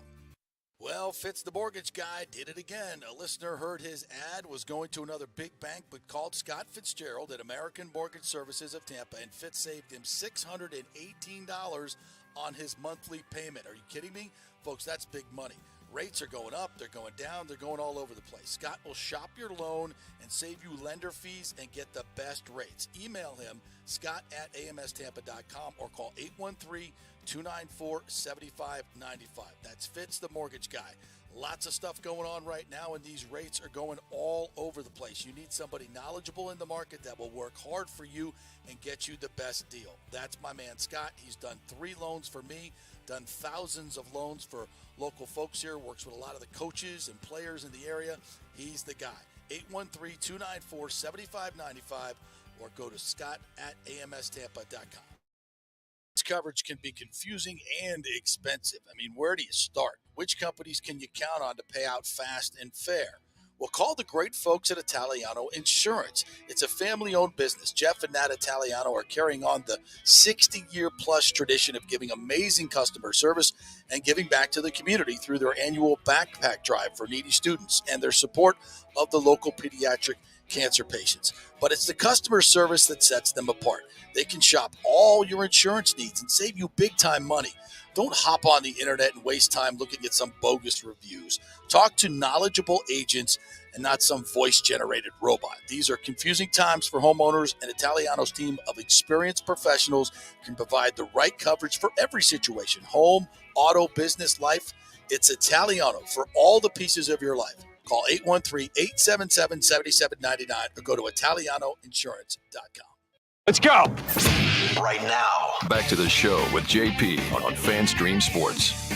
All right, welcome back to the JP Peterson Show on this opening day of Devil Rays baseball. We're not even calling it Rays baseball today because they'll be wearing the throwbacks and celebrating the 25th anniversary of the birth of the Rays. It's an incredible story, and for many like Nick, who grew up Rays fans but weren't alive during the saga of obtaining the team, this documentary is a wide, eye-opening story on how this whole team was born, and it wasn't easy. And Eric Davis is the producer of this great documentary that will be debuting at WEDU tonight at 9 o'clock. So after you watch the game today, you can have some dinner and snuggle in and get ready to watch this documentary. Eric, thanks so much for joining us. How are you today? I'm doing well. It's great to be here. Thanks for having me. Yeah, listen, so yesterday we had Paul Grove on, CEO of WEDU. We talked a lot about the story, and I kind of want to talk to you about kind of the how and the why this was made. What was the birth of this idea, and what got you so interested in making this documentary? Well, I'll go backwards. I was interested because I grew up in Brandon in the 80s, so I was here for a lot of it. My dad actually worked for Frank Morsani at the Mercedes dealership for a while, selling cars. So I knew about all the attempts, and I was a big sports fan, so there was always a story there. I went on to have a career in public broadcasting, and so when Paul decided he came back, hey, this needs to be a good local doc. He called me because he knew I knew the story, and I had some experience making some national programs for PBS. So I was excited to kind of come back home and be the one who got to tell this story. So what were your first steps in doing this? Well, actually, I think the big part was figuring out what the facts were. What is the story, and trying to remember all those pieces. Bob Andelman has a great book, Sports for Sale, Stadium for Sale, I should say. That was a really good resource, and there's so many details. I mean, we made this into an hour, and our deal is to make it watchable. The book is thick. The detail is incredible. There's a lot of stuff that we had to leave out, so I highly recommend that. So that was the first piece. What is the story? And then the next piece is, how do you make this interesting to people so they'll watch it? So if you're a Rays fan or you're a baseball fan, you're probably going to watch it. but on public broadcasting, I have to make it for people who aren't necessarily sports fans. So that's how we got to the idea of, do you remember when Tampa and St. Petersburg were going at each other all the time about everything? And there was a real, rivalry there before it became this idea of Tampa Bay. And how do we do that in an interesting way? So then we came up with, editorial cartoons and moving graphics, and trying to make it a little bit fun, not taking it too seriously and revealing the story. And I think from perspective, you can get away with having fun with it unless you're Frank Morsani.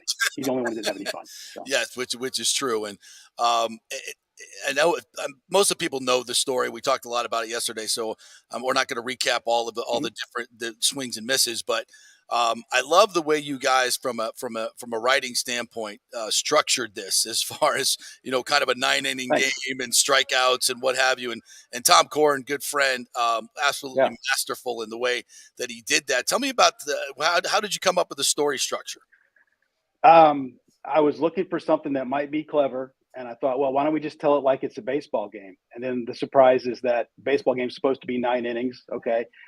There's a pregame, there's a postgame. There were ways to break this up into small pieces so that you keep going from place to place to place. So that just became the device. And then I always call them characters. We needed a character, because normally in the films we make, we don't use narrators.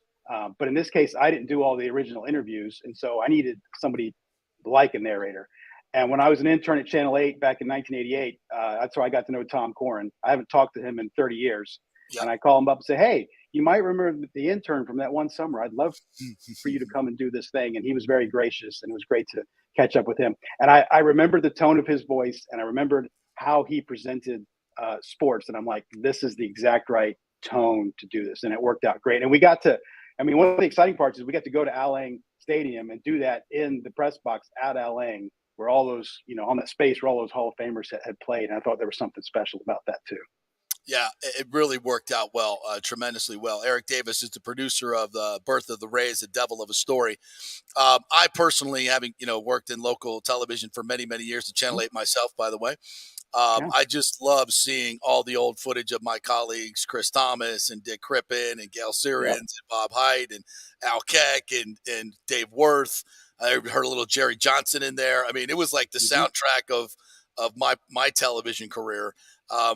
Talk me through the process. I know my old producer Dave Cook was somewhat instrumental in helping you guys out with all that footage. So I find this an interesting part, at least from a production standpoint. First, nostalgia always plays, right? So when I saw all those people, I'm like, well, this is going to be easy for people in Tampa Bay to watch. And that was nice. We're only making this for people to watch in Tampa Bay. It's only meant to be understood by people who live here. It's not a national thing, which is great. But I've never met Dave Cook, but I'm very grateful for all that he did in this project, because before I got involved, he is someone who knew all those guys and was able to go out and get those interviews, and they were real comfortable talking to him. And he had nailed all the parts we needed in the story from those interviews. And then from there, I took it and directed it. And kind of put it together in that story arc. But so Dave was the one that found all that archive stuff. And it was tremendous, because I remember I thought it was humorous. I think you were at Channel 8 10 years after I was, and it's the same people that were there. And they're still delightful and nice people and great to work with. And we got some folks from Channel 10 are in there as well. And it worked out really, really well. Were you attacked by the rats in the sports office, as I was on my first night there with Chris Thomas? I don't remember the rats. I was there on a lot of weekends. It would be very dark. And there was a news director who was Bogart, right?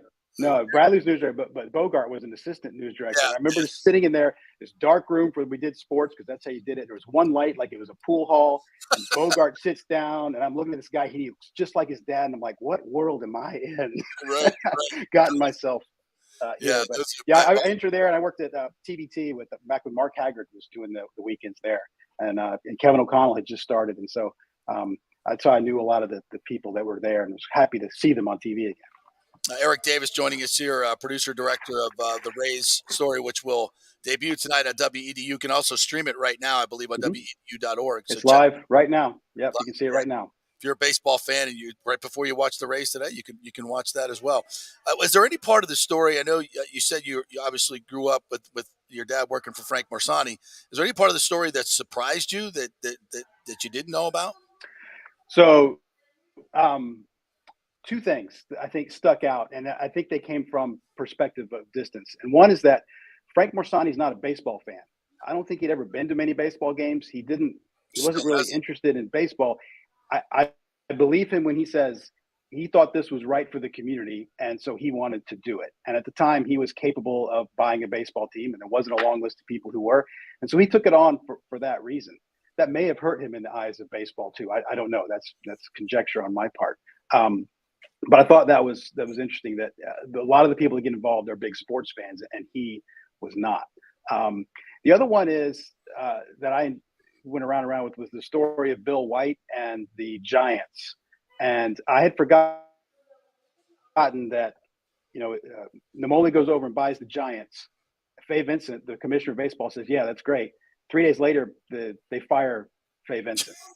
So there was no commissioner. And they were mad at him. The owners were mad at Vincent for a bunch of other reasons, not this. But that was like kind of a last straw. So they get rid of Fay Vincent. They don't have a commissioner. So they just turn to Bill White, the president of the National League, to do what a commissioner would normally do. And he becomes, vilified in Tampa Bay because his job is to go out and find a San Francisco owner and keep them from moving. And people's reactions to that, I found really, really interesting about that. He was just doing his job, but he had a connection, obviously, to St. Pete. He played for the Cardinals and done spring training here as well. So he knew what he was doing and why. He's got to be the fall guy. Yeah. Well, Eric, I mean, I got to ask you this question too, because you grew up here and now that you know this story of how the Rays were born. And, critical to this story is the fact Major League Baseball, certainly a lot of dirty dealing and backstabbing to Tampa St. Pete. But the problem was they told them not to build a stadium because of where it was located. Yeah. They knew that there's not enough population center around a place like that that's surrounded by water. It's not necessarily the demographic in Pinellas County. They're going to be going to the game anyway. They knew all this. And this has been, the underbelly of, of the issue with the Rays in attendance. And so now here we are 25 years later, and that location is now proven failed. And now we're looking at baseball trying to stay here in the Tampa Bay area, and we're going to spend $1 billion to locate the stadium in the same spot. It seems like absolute folly to me. It's ridiculous. And to me, it's more ownership's issue than anything else. Should this, in your opinion, should the stadium be in Tampa? And obviously for baseball to thrive for generations to come, to me, it needs to be in this population center, especially close to where all the tremendous growth is going east of Hillsborough County. Yeah, well, I think everyone will tell you, and I think that's really easy to agree on. Yeah, all the growth and the people are all on the Hillsborough side, right? I think the answer is it depends on what you need out of a baseball team in a stadium. If you need lots of fans to make it work, then where it is now is probably not the best place to be. You may not need that, though. They make plenty of revenue off of TV deals and all the rest of it that fans in the stands may not. If that was really important, they probably would have already moved. I think the other piece, and I wanted to get into this in the film by setting up St. Pete versus Tampa a little bit, is just that. St. Pete wants something to hold on to, and they're willing to do things that for some reason in Tampa and Hillsborough County, they can't get organized and do, it doesn't seem. So I hope when people watch this, they'll understand how hard it was to get a baseball team, but also understand the dynamic that goes on there and our own self-perception of what is Tampa Bay and where do we agree and where don't we agree and what do we do together or not, So we still, you can tell me better. Again, I haven't lived here for 30 years, but it still doesn't seem like there's a guy or two guys or a lady who can write a giant check to own a baseball team and make it happen. It's a really short list, right? Right. Well, not anymore. Not okay, anymore. Good. There's a lot of billionaires in the world that want to get into the world of sports and into the business of baseball. Baseball is a very, very lucrative game. It's gone from $2 billion in total revenue to over $15 billion a year, I think it is now, and growing because the game is growing globally now. And the World Baseball Classic just exploded that even more. So there are billionaires chomping at the bit to get into this game, and no place, and I will put it on a map. There is no place in America that is growing faster and has more baseball in its fiber. These people that say Tampa Bay is not a baseball town have no idea what they're talking about. You grew up here. I did not. I grew up in South Florida, but it was the same all over Florida. You grow up playing Little League. Nick did. We all did. It's just baseball is part of it. Look at the players that are still coming out of Tampa Bay.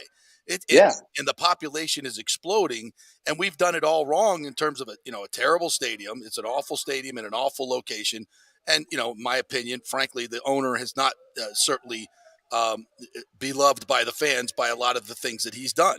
We've done it all wrong here, quite frankly. And if we get it right, good local ownership, you will have a humongous explosion in attendance. And you're right, though. You don't have to have 30,000 people at every game in baseball to be successful. You're 100% right. But the market deserves it. It deserves to be located centrally. It deserves to have a state-of-the-art stadium. And with that will come a lot of success in baseball and make this a better place to be. And it doesn't hurt St. Pete one bit. In my mind, I always look at this regionally. This is the hub where the airport and the stadium should be. Pinellas County is great for beaches and vacationing and an unbelievable downtown that doesn't need a baseball stadium, by the way. It's one of the most gorgeous places in the world. To me, that's the way it all fits together. It's not St. Pete versus Tampa versus anything else. To me, I look at it regionally, and that's the way how things should work in my mind. I think it would be best for everyone. I think you hit on a really interesting word there that kept coming up, which was deserves. From the 1960s, people involved in spring training around hosting teams are like, well, our area, whether it was Tampa or St. Petersburg, we deserve a team. Not we could support a team or we would like a team. We deserve it. There was always that feeling here, I think, that, hey, we should have one of these. And then there was baseball owners going, yeah, maybe not. Yeah. And that's ultimately who could decide was those owners. And they kept saying no. And kept coming back. No, really, we do. So it's not a story that's happened anywhere else. There's a lot of movement of baseball teams. This particular way it's occurred is not normal. Yeah. And the saga continues. And I've told Paul yesterday, I'll be happy to produce the doc on the stadium. Stu wouldn't like that. Yeah, but we'll get to the brass tacks. I can tell you that. It was when we started. There's like how much goes into this story, and as we looked at it, I'm like, this has to end at opening day of 1998 because oh my gosh, time, money, and effort to tell the rest of that story. There's so much more to tell. But I was really happy with how this one laid out. And any reason Stu was not interviewed for this? Well, again, it wasn't part of the story, so I guess that's he wasn't. The reason. He wasn't part of the story, and unfortunately, a number of the people who were part of the story have passed away. That we didn't do it soon enough to get them. That would have made it a little bit different, a little more vivid, I think. But it turned out really well with the ones that are there. Yeah, no question. You guys did a fantastic job. I loved every minute of it. Nostalgia really played well, and even the young folks. Nick watched it last night. He absolutely loved it. Do you have any questions?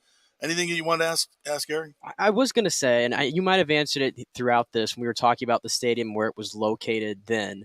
So they build it in St. Pete, and I learned all this yesterday. They build it in St. Pete kind of on the hope or like that they'll get a team. Mm-hmm. And then it sits there for a while, and the owners, I guess, kind of said, well, we don't want a team in St. Pete. I guess my question is, did you get the sense from everybody you talked to and really diving deep into this, if the stadium had originally been built on the Tampa side, would the owners have then still said, well, we don't want a stadium in Tampa? Like, was it a St. Pete thing, or was it truly a full-on Tampa Bay thing? It was a St. Pete team until the White Sox. And after the White Sox bit, I think baseball believed, okay, it can work anywhere around there, that stadium, that would be fine. I think it was an owner thing. It was an owner choice because the natural thing would have been to get expansion, National League expansion. That's the one they were first in line for. Mm-hmm. And I think that they didn't like the ownership groups that were here. There are actually three of them. We talked about two. There was another one that was a little bizarre. And I think those three paled when they went and got H. Wayne Huizenga in South Florida, and he fit into the club easily, and the ones in Tampa didn't. That's my take on what I think we saw there. So I don't think it was necessarily St. Pete or Tampa. If you had built the stadium on the Tampa side, you still would have had the same ownership thing, and they might have come up with another way not to put it there. Interesting. Well, Eric, anything else you want to add to help folks watch this or that we missed here? No, I hope you enjoy it. I hope you have some fun with it. And go to wedu.org and watch it now. It's going to premiere on actual broadcast television at 9 o'clock, and they're going to show it all month and out all throughout the year. So hope people enjoy seeing it, and they leave some other stuff they can watch here at WEDU. Yeah, awesome, Eric. Great stuff, man. I appreciate it, Great. and thanks for joining us. Appreciate it. Good to talk to you. Thanks, guys. Well done. Yeah, it's what a story, and it continues. And folks, I think the thing to know here, it needs to be reiterated, and I still hear people talking about this, and it's not true. The Rays aren't going anywhere. They're not leaving this market. They're not going to Nashville. They're not going to Portland. They're not going anywhere. They're staying in Tampa Bay, whether it's going to be in St. Petersburg. And Eric brings up a good point. I mean, the modern day baseball game and sports in general are going away from in-person viewing, unfortunately. I think that's sad, frankly. But they can. You ask, is baseball successful in Tampa Bay? This is one of the things I've always said. I'm like, well, the team wins. Mm-hmm. The owner makes gobs and gobs of money. And they've reinvented baseball. To some degree. So how do you judge success? If you only judge success by attendance, well, no, it's failed. But the way I see it, though, is that I don't think, and the attendance is obviously the number one data point for this, the fans deserve a centrally located stadium. Like, there's so many fans that would go to more games and enjoy baseball more and spend more money if it was located in a more convenient place, and it was more convenient to get to, and there was mass transit, and there was a state-of-the-art stadium that had much bigger concourses and much more points of sale and better sight lines, more luxury boxes, more premium seating, all the things that the Trop does not have. The Trop has been obsolete for over 10 years. The damn seats don't even point to the infield, for God's sakes. There's no bathrooms in the luxury. I mean, I could go on and on and on. It's obsolete. We as baseball fans deserve to have a better venue, and we've enriched this owner to a ridiculous, made him a billionaire because of the size of this market, and we're not getting what we deserve. That's we're not being served the way everybody else is in Major League Baseball. You're given a monopoly for this area, this region, the 11th largest region in America, and you should be pouring the money back into the product, not taking it as your personal ATM. And that's my biggest problem with this. Don't you want a new stadium closer to your house, for God's sakes? Of course I do. Well, but I have the stadium that I have, and listen, I have the stadium that I have, though. I'm excited to get there today. Yes. I keep telling you, visually, and again, and this is better that I saw this documentary last night because I can appreciate it even more. I'm hearing people talk about that stadium. I think it might have been Rick Dodge who was on there, and they were calling it, we have a state-of-the-art facility. And I'm looking at it, and I'm like, I know standards between today and 1990 or whatever have changed.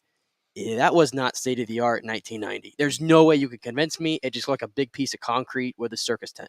That's it. And the inside, horrendous. Oh, yeah, when it first opened, oh my God. There was so no bad. character in that thing. Zero. And even if you've seen the evolution of the Rays from that first game in 1998, 25 years later to what the stadium looks like now, I will choose to give credit to ownership. Oh, absolutely. For what they have done and pumped money. They have pumped money into that stadium, no doubt about it, to make upgrades. I will tell you, if you just put your arm like this on the top of the stadium and you go left to right on the outfield, I really like the way it looks visually and what they've added. The new scoreboards look, I mean, the scoreboard, that's some of the best in Major League Baseball, by the way. We don't give them credit for that. The sound in the scoreboard was horrendous. So they've upgraded that. They've upgraded that. The screens look great. And I think the feel for a turf field, honestly, and there were times where it looked really bad, and I'm talking like as recent as like 10 years ago, I think it looks as good as you could probably do right now. It's going to look great for opening day today. Still looks bad. The buntings all over the place, the opening day paint all over. It's going to look beautiful. Yeah, it's going to be fantastic. I'm not trying to steal your joy when it comes to that, but I'm just saying that it could be so much better. Oh, of course. It could be much better. We will get there. The great other thing that Eric said, and I just, we'll all just be honorable men and agree to disagree. This whole narrative that Hillsborough County doesn't have any money and hasn't done the right things and stepped up and all this is just untrue. It's untrue. The problem here is not Hillsborough County. It's not the mayor. It's Stu Sternberg. That is the problem. because everybody said, well, they had no corporate support. I was part of the Raise 100. There was plenty of corporate support in Hillsborough. There's a lot of false narratives that have been spit out, and one of the false narratives is that Hillsborough County and Tampa, they stepped up and written a check for the whole thing? No. And sorry, that's not going to happen, and nor should it happen. That's not, if that's how you define stepping up, and it's not going to happen. They're not, and nor should it ever happen where you just write a blank check to an owner to give him a stadium. No, he's going to make billions of dollars off it. He should share in the expense. And the Braves did, the Rangers did most recently, and all these other places that have built new stadiums. Major League Baseball pays him back for his investment into the stadium. So what are we waiting for? It's Stu Sternberg. That has been the issue of this stadium saga. Full stop. 7 mayors, however many it's been that he's dealt with in Pinellas, and everybody else that has dealt with him, that same story comes up. They say one thing, they do another. Say one thing, do another. Do push this, we're going in a different direction. We're going to Ybor. No, you can't.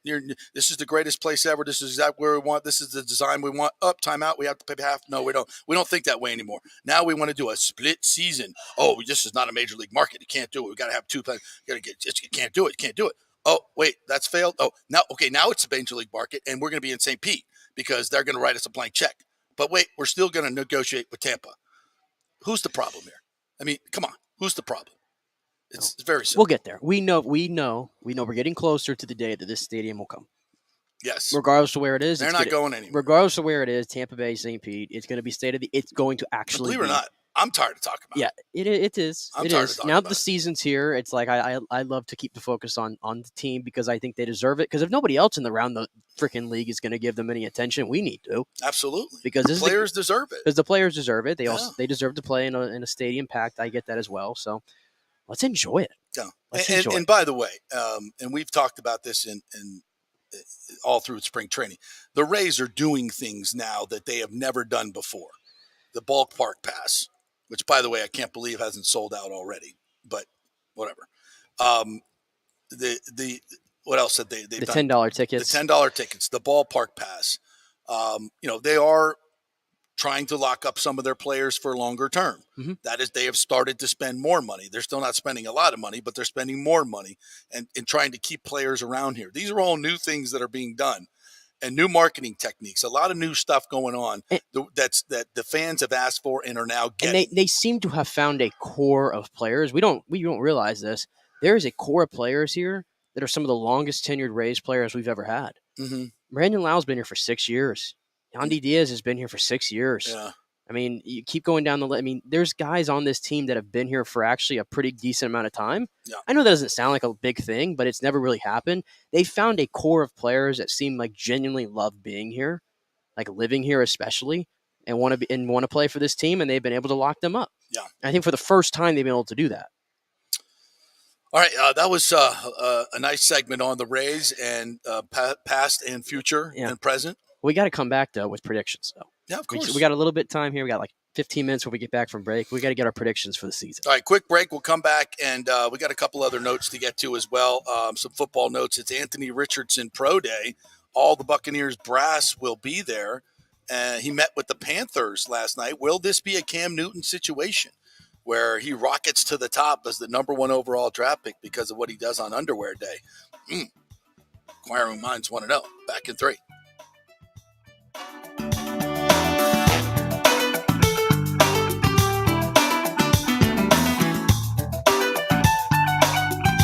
For the Jeeves Law Group. Have you been injured in an accident, in an auto accident, truck accident, motorcycle accident, at work, or at a place of business? Well, call the Jeeves Law Group and get the personal attention that you deserve. I made the mistake many, many years ago with going with one of the bigger law firms, the national law firms. And let me tell you, getting a call back from those folks was next to impossible. Weeks and weeks would go by. Never get a call back. That doesn't happen with the Jeeves Law Group. Personal attention is what they're all about. When you call the Jeeves Law Group, you will be part of the family. They will represent you in a vigorous and aggressive way against the insurance companies. These larger companies will promise bigger settlements. but it's the Jeeves Law Group that will get you the best results. If you're tired of dealing with these bigger law firms, check out the Jeeves Law Group. Go to jeeveslawgroup.com, tell them JP sent you, get a free consultation. It's the Jeeves Law Group. Scott Jeeves has been representing clients in the Tampa Bay area for over 25 years. Give them a call. It's a free call, 727-894-2929, 727-894-2929, or go to jeeveslawgroup.com. Hey guys, JP here for the Gold and Diamond Source. There is no better place to shop for jewelry than the Gold and Diamond Source. We know that. They are the family jewelers, and they will treat you like family. It's always a fun experience. Just head on over there. You will not find a better selection anywhere in the world. It's a jewelry super center. They've got engagement rings, necklaces, earrings, pendants, chains, and thousands of diamonds to choose from. They're all right there. They don't have to ship anything in. They have jewelry for every price range as well.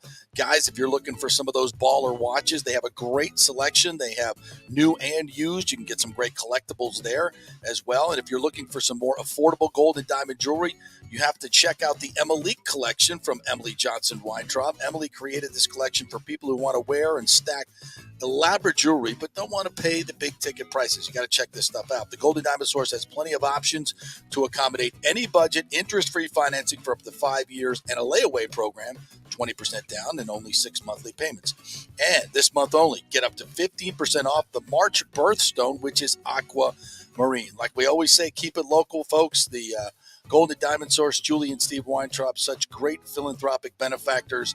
So let's keep it all local here when we have the opportunity, right? It's the Golden Diamond Source, 3800 Olmerton Road, always online at thegoldendiamondsource.com.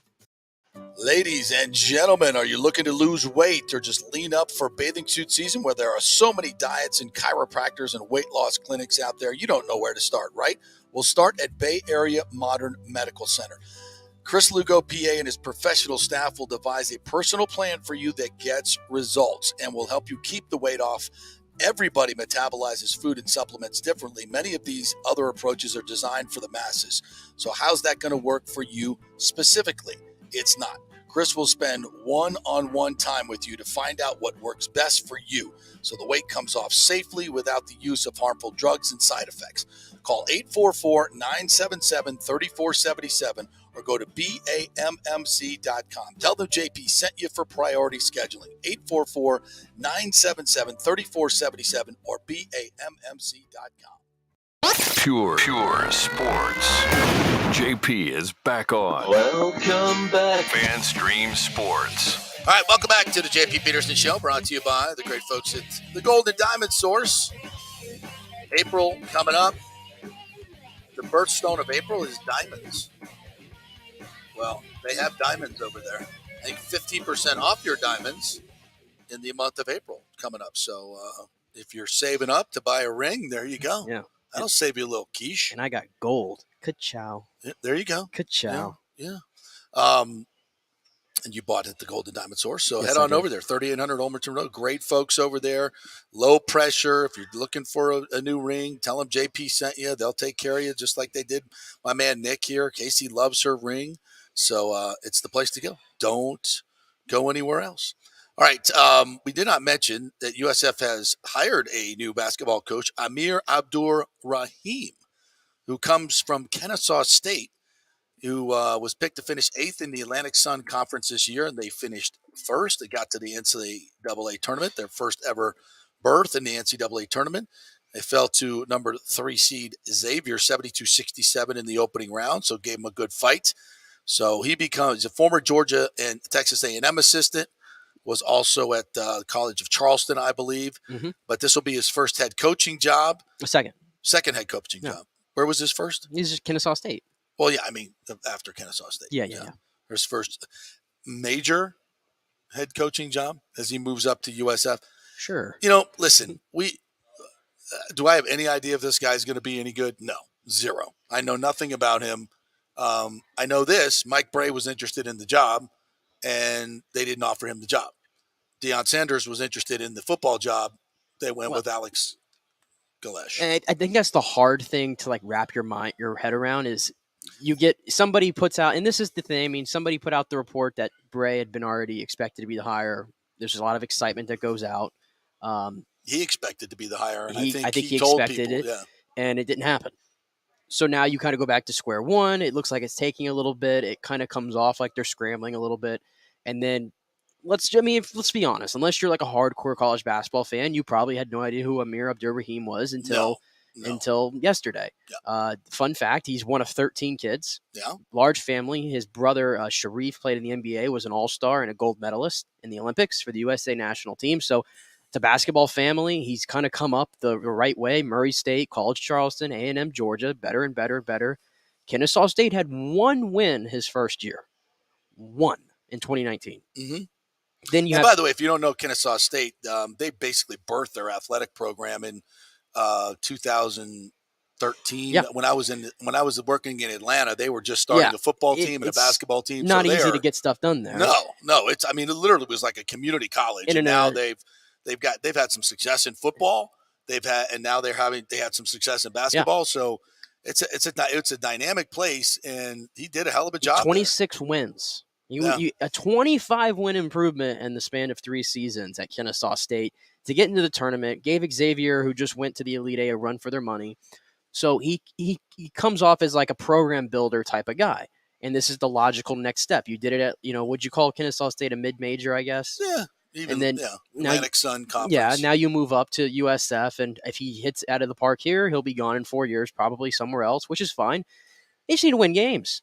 End of story. But I will just say, in terms of buzz, and this is kind of the Alex Golish hire kind of reminded me, how much buzz does it really bring? None.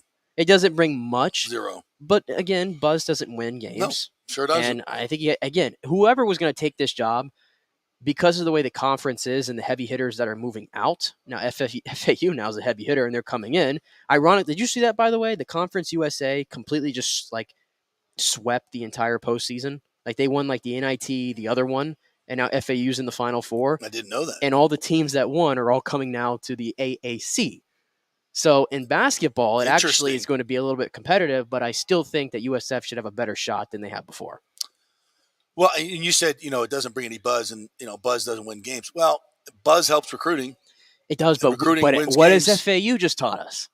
It can happen anywhere in the country. If FAU can do it, all it takes is the right coach and, some NIL luck, people funding it. But USF, to me, needs to start taking men's basketball serious. I think start taking athletics serious. Seriously. It goes for in general. And to that, Judy Genshaft, God bless her, she took USF from, one of the lowest rated public universities to very academically, did a great job in that.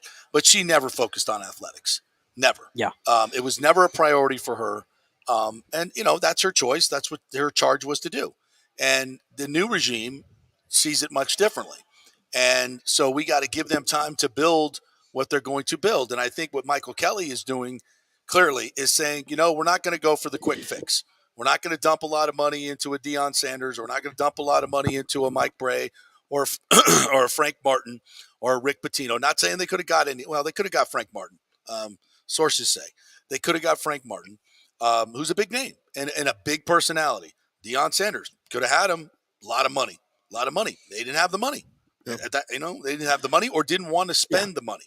I think it's more of, look, we're going to build an on-campus stadium. We need some consistency in our coaches. That's why I think he extended Jeff Scott and Brian Gregory to try to bring system stability. It didn't work. Not great decisions. Cost USF some money. But now, these are the next steps. And these aren't guys that are big personalities. They're going to work within the framework of what Michael Kelly's trying to build. They're not going to be super expensive. You're not paying, you're probably saving a couple million a year of what you would have had to pay Mike Bray. So, but again, in all fairness, we said this too. Michael Kelly might have gotten the sense that Michael Kelly was here just to. Mike Bray. Or Mike Bray was here coming here to retire. To come here to retire and collect a paycheck and go home. Exactly. So that's what I'm saying. I don't really go hard on them on those type of things. No, I'm not either. I'm just, but it's hard. And everybody wants to get a big name coach here. It's just hard to do it when you're a perennial loser. It is what it is. It is, which makes USF people, I think, a little bit more. Some people pissed off. It's like, look, we could have had this guy. We could have. And listen. You hire a Deion Sanders, it changes everything. Correct. And if this imagine guy, what this program, what we'd be talking about in football if they'd have stepped if up. this guy knocks it out of the park, though, and in 4 years he inevitably takes another big job, well, guess what? Then you'll get the big name you want. Okay, you have to win first. You can't show me many examples of a program that's completely dead in the water that gets a big name head coach. It doesn't happen. I mean, Georgetown just did it, I guess, by getting Ed Cooley from Providence, but it's Georgetown. They have the history besides. So even though they stink, it's Georgetown. USF has no history. They have none. It's a process. It really, I know that's a cliche, but it's true. It is a process at USF right now for basketball. You got to win games first if you want to get the legit head coach. Look what I just got. Ooh. You're going to make a lot of people happy. Somebody here in the comments was actually just bringing that up. What's that? That JP has double Rays on, and the Rays are rocking them today. Somebody get JP in that stadium. Well, oddly enough, I just had a friend reach out to me and say, I have an extra ticket for the Rays game today. And I will say, stand by. Oh, my gosh. What else are you doing today? I've got lots of work to do, my friend. You're not even working tonight. You think this business runs on its own? You're not even working tonight. Well, I do have I am. I'm doing the post-game show tonight. Oh, you're working at like 11 o'clock at night. 11:30. Okay. You don't have to be anywhere today. I might need a nap today to get You don't have to be anywhere today if you don't want to. Yeah, all right. I think there's a high... You're already ready to roll. High degree of probability that might just Look happen. at that. You're not working, which means you can go to the game and drink however much you want. You don't have to worry about it. I'll think about it. I think I might just do that. There you go. What about Anthony Richardson? This started at 11:30. Have you seen anything on Twitter? I saw that there was 7 cameras that were pointed at him while he was tying his shoes. I saw that. Yeah. To me, it's going to be fascinating because all, the Sports Center and NFL Network, which is carrying it live today, are just going to be drooling all over this guy. And his physical attributes are absolutely amazing. And folks, there are people that have project him to go 20th overall to Seattle. Not happening. Which means the Bucs would have to pass on him. They will. Will they? They will. And he ain't. All the brass is there today to watch the whole thing going down. Well, of course they want to go there and see. Where are they doing it? In the indoor facility? In the indoor facility. But he ain't falling to 20. This dude's going in the top 10. After today. He might go in the top 5. Yeah. He might go in the top 5. And I tell you. And if you don't recall, Cam Newton was very much the same situation. Nobody was projecting him to be the number 1 overall pick after the season, as I recall. And he had that workout. And I remember talking about this on the show. I said, he's going to go work out for teams and he's going to rocket up the board. He's going to rocket up the board and it might be the number 1 overall pick. And that's what happened. Yeah. And that could happen today with Anthony Richardson. I'll say the Panthers are there and they may, and I don't, for the life of me, I don't know how you can go see a workout and then suddenly say, we weren't going to take this player, but now we're going to see him. I don't understand that. When it's underwear football. When you have tons of tape on the guy playing actual football. I will say this, if we're drafting based on potential and traits and all that kind of stuff, give me Anthony Richardson over Will Levis. Because I got to tell you. Oh, yeah. Maybe you can argue that warm-up, like these things don't really mean anything, but they're supposed to be easy. I watched Will Levis throw at the Combine. I watched him throw at his pro day. I mean, you're missing guys that are running without anything. You're playing underwear football and you're still missing guys. Yeah. And this great arm that he said he's going to show off at the Combine. Show off my cannon. Yeah, you didn't show off anything. Yeah. And he doesn't have anything in college to back it up. So, 2021 was pretty damn good.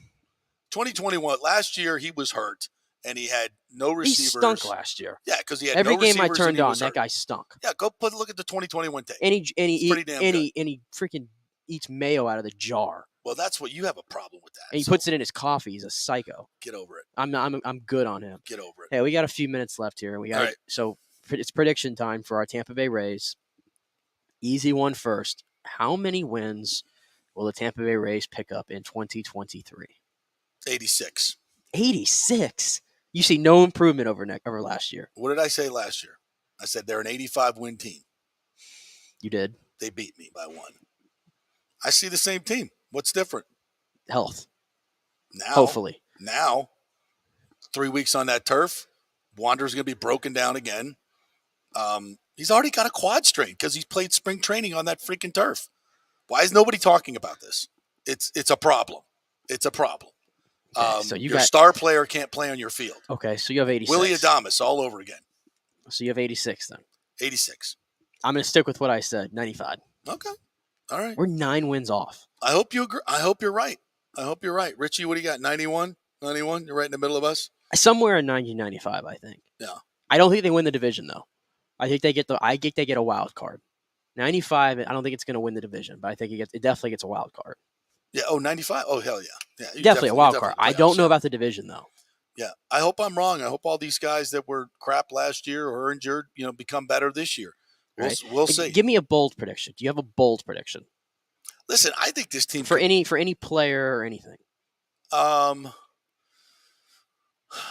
I think Manuel Margot is going to have a really good year. I think he's going to have a really, really good year if he can stay healthy. I like what I saw on his development. Other bold predictions, I just, Randy Arozarena, he has. It's the thing that's interesting about this team is it does have the potential to be really, really good. If all these guys come back and play the way we think they can play, and these guys pitch the way we think they can pitch, and they stay healthy, sky's the limit for this team. And they go and add a bat or two at the deadline. When they got the money to do it, they haven't done it yet. They say they're going to do it. So if this pitching staff stays healthy and this offense is pretty good, and then at the deadline you go get one or two boppers that are proven postseason players and spend actual money, like I'm talking $15, $20 million a year on a player, then you got an opportunity. You're at $69 million. You can spend, you can get two of those guys and still not get to $100 million. And you're only paying them for half a season. Okay. So, I think it has a great, but it also has a chance to be. I see the Bucks and the Rays very similar. They've got a high ceiling and a low low floor. They really do. It could be boom or bust for either team. Okay. Which is weird. And I'll keep my prediction. I've already said it, but I'll reiterate it again. I think Isak Paredes is going to lead the Rays in home runs. Okay. I think he's going to hit 30 or more, hopefully. All right. But I'll give you another one. I don't think this is like that big of a hot take, but I'm just going to put it out there. So the Rays think they're going to get this magical production out of either Josh Lowe or Luke Raley from the left-handed side. I think it's actually what they think those guys are going to be. I think that's going to be Jonathan Aranda by the time he gets up to the big leagues. I don't think he'll be in AAA long. I know they wanted him kind of to test him at first base a little bit. They did. Keep an eye on it because I don't think Harold Ramirez is staying at first base long. Okay. All right. Because I don't think he's going to have enough power. Yeah. And Yandy is at first base. Oh, yeah, I guess Yandy can play at first base. So at some point, I got to get that guy in the lineup, either DH or first base, because he's going to end up doing what he did last year in AAA, and he's going to force his way up. Yeah. And I think he's going to be what they think Josh Lowe or Luke Raley can be. Interesting take. We shall see. It all begins today at Tropicana Field, 3:10 first pitch. I guess I'm going to be there. You know what that means? I'll live. It means you'll have to go to the team store. Sorry, Casey. I'll live. All right, our thanks to Goose Gossage. If you missed that, folks, we will put it up on Twitter at a separate and YouTube in a separate situation. It deserves all that. Eric Davis, also fantastic interview today. The director and producer of the Rays documentary, which airs tonight, 9 o'clock on WEDU. Have a great day, everybody, and go Rays and go Bolts as well.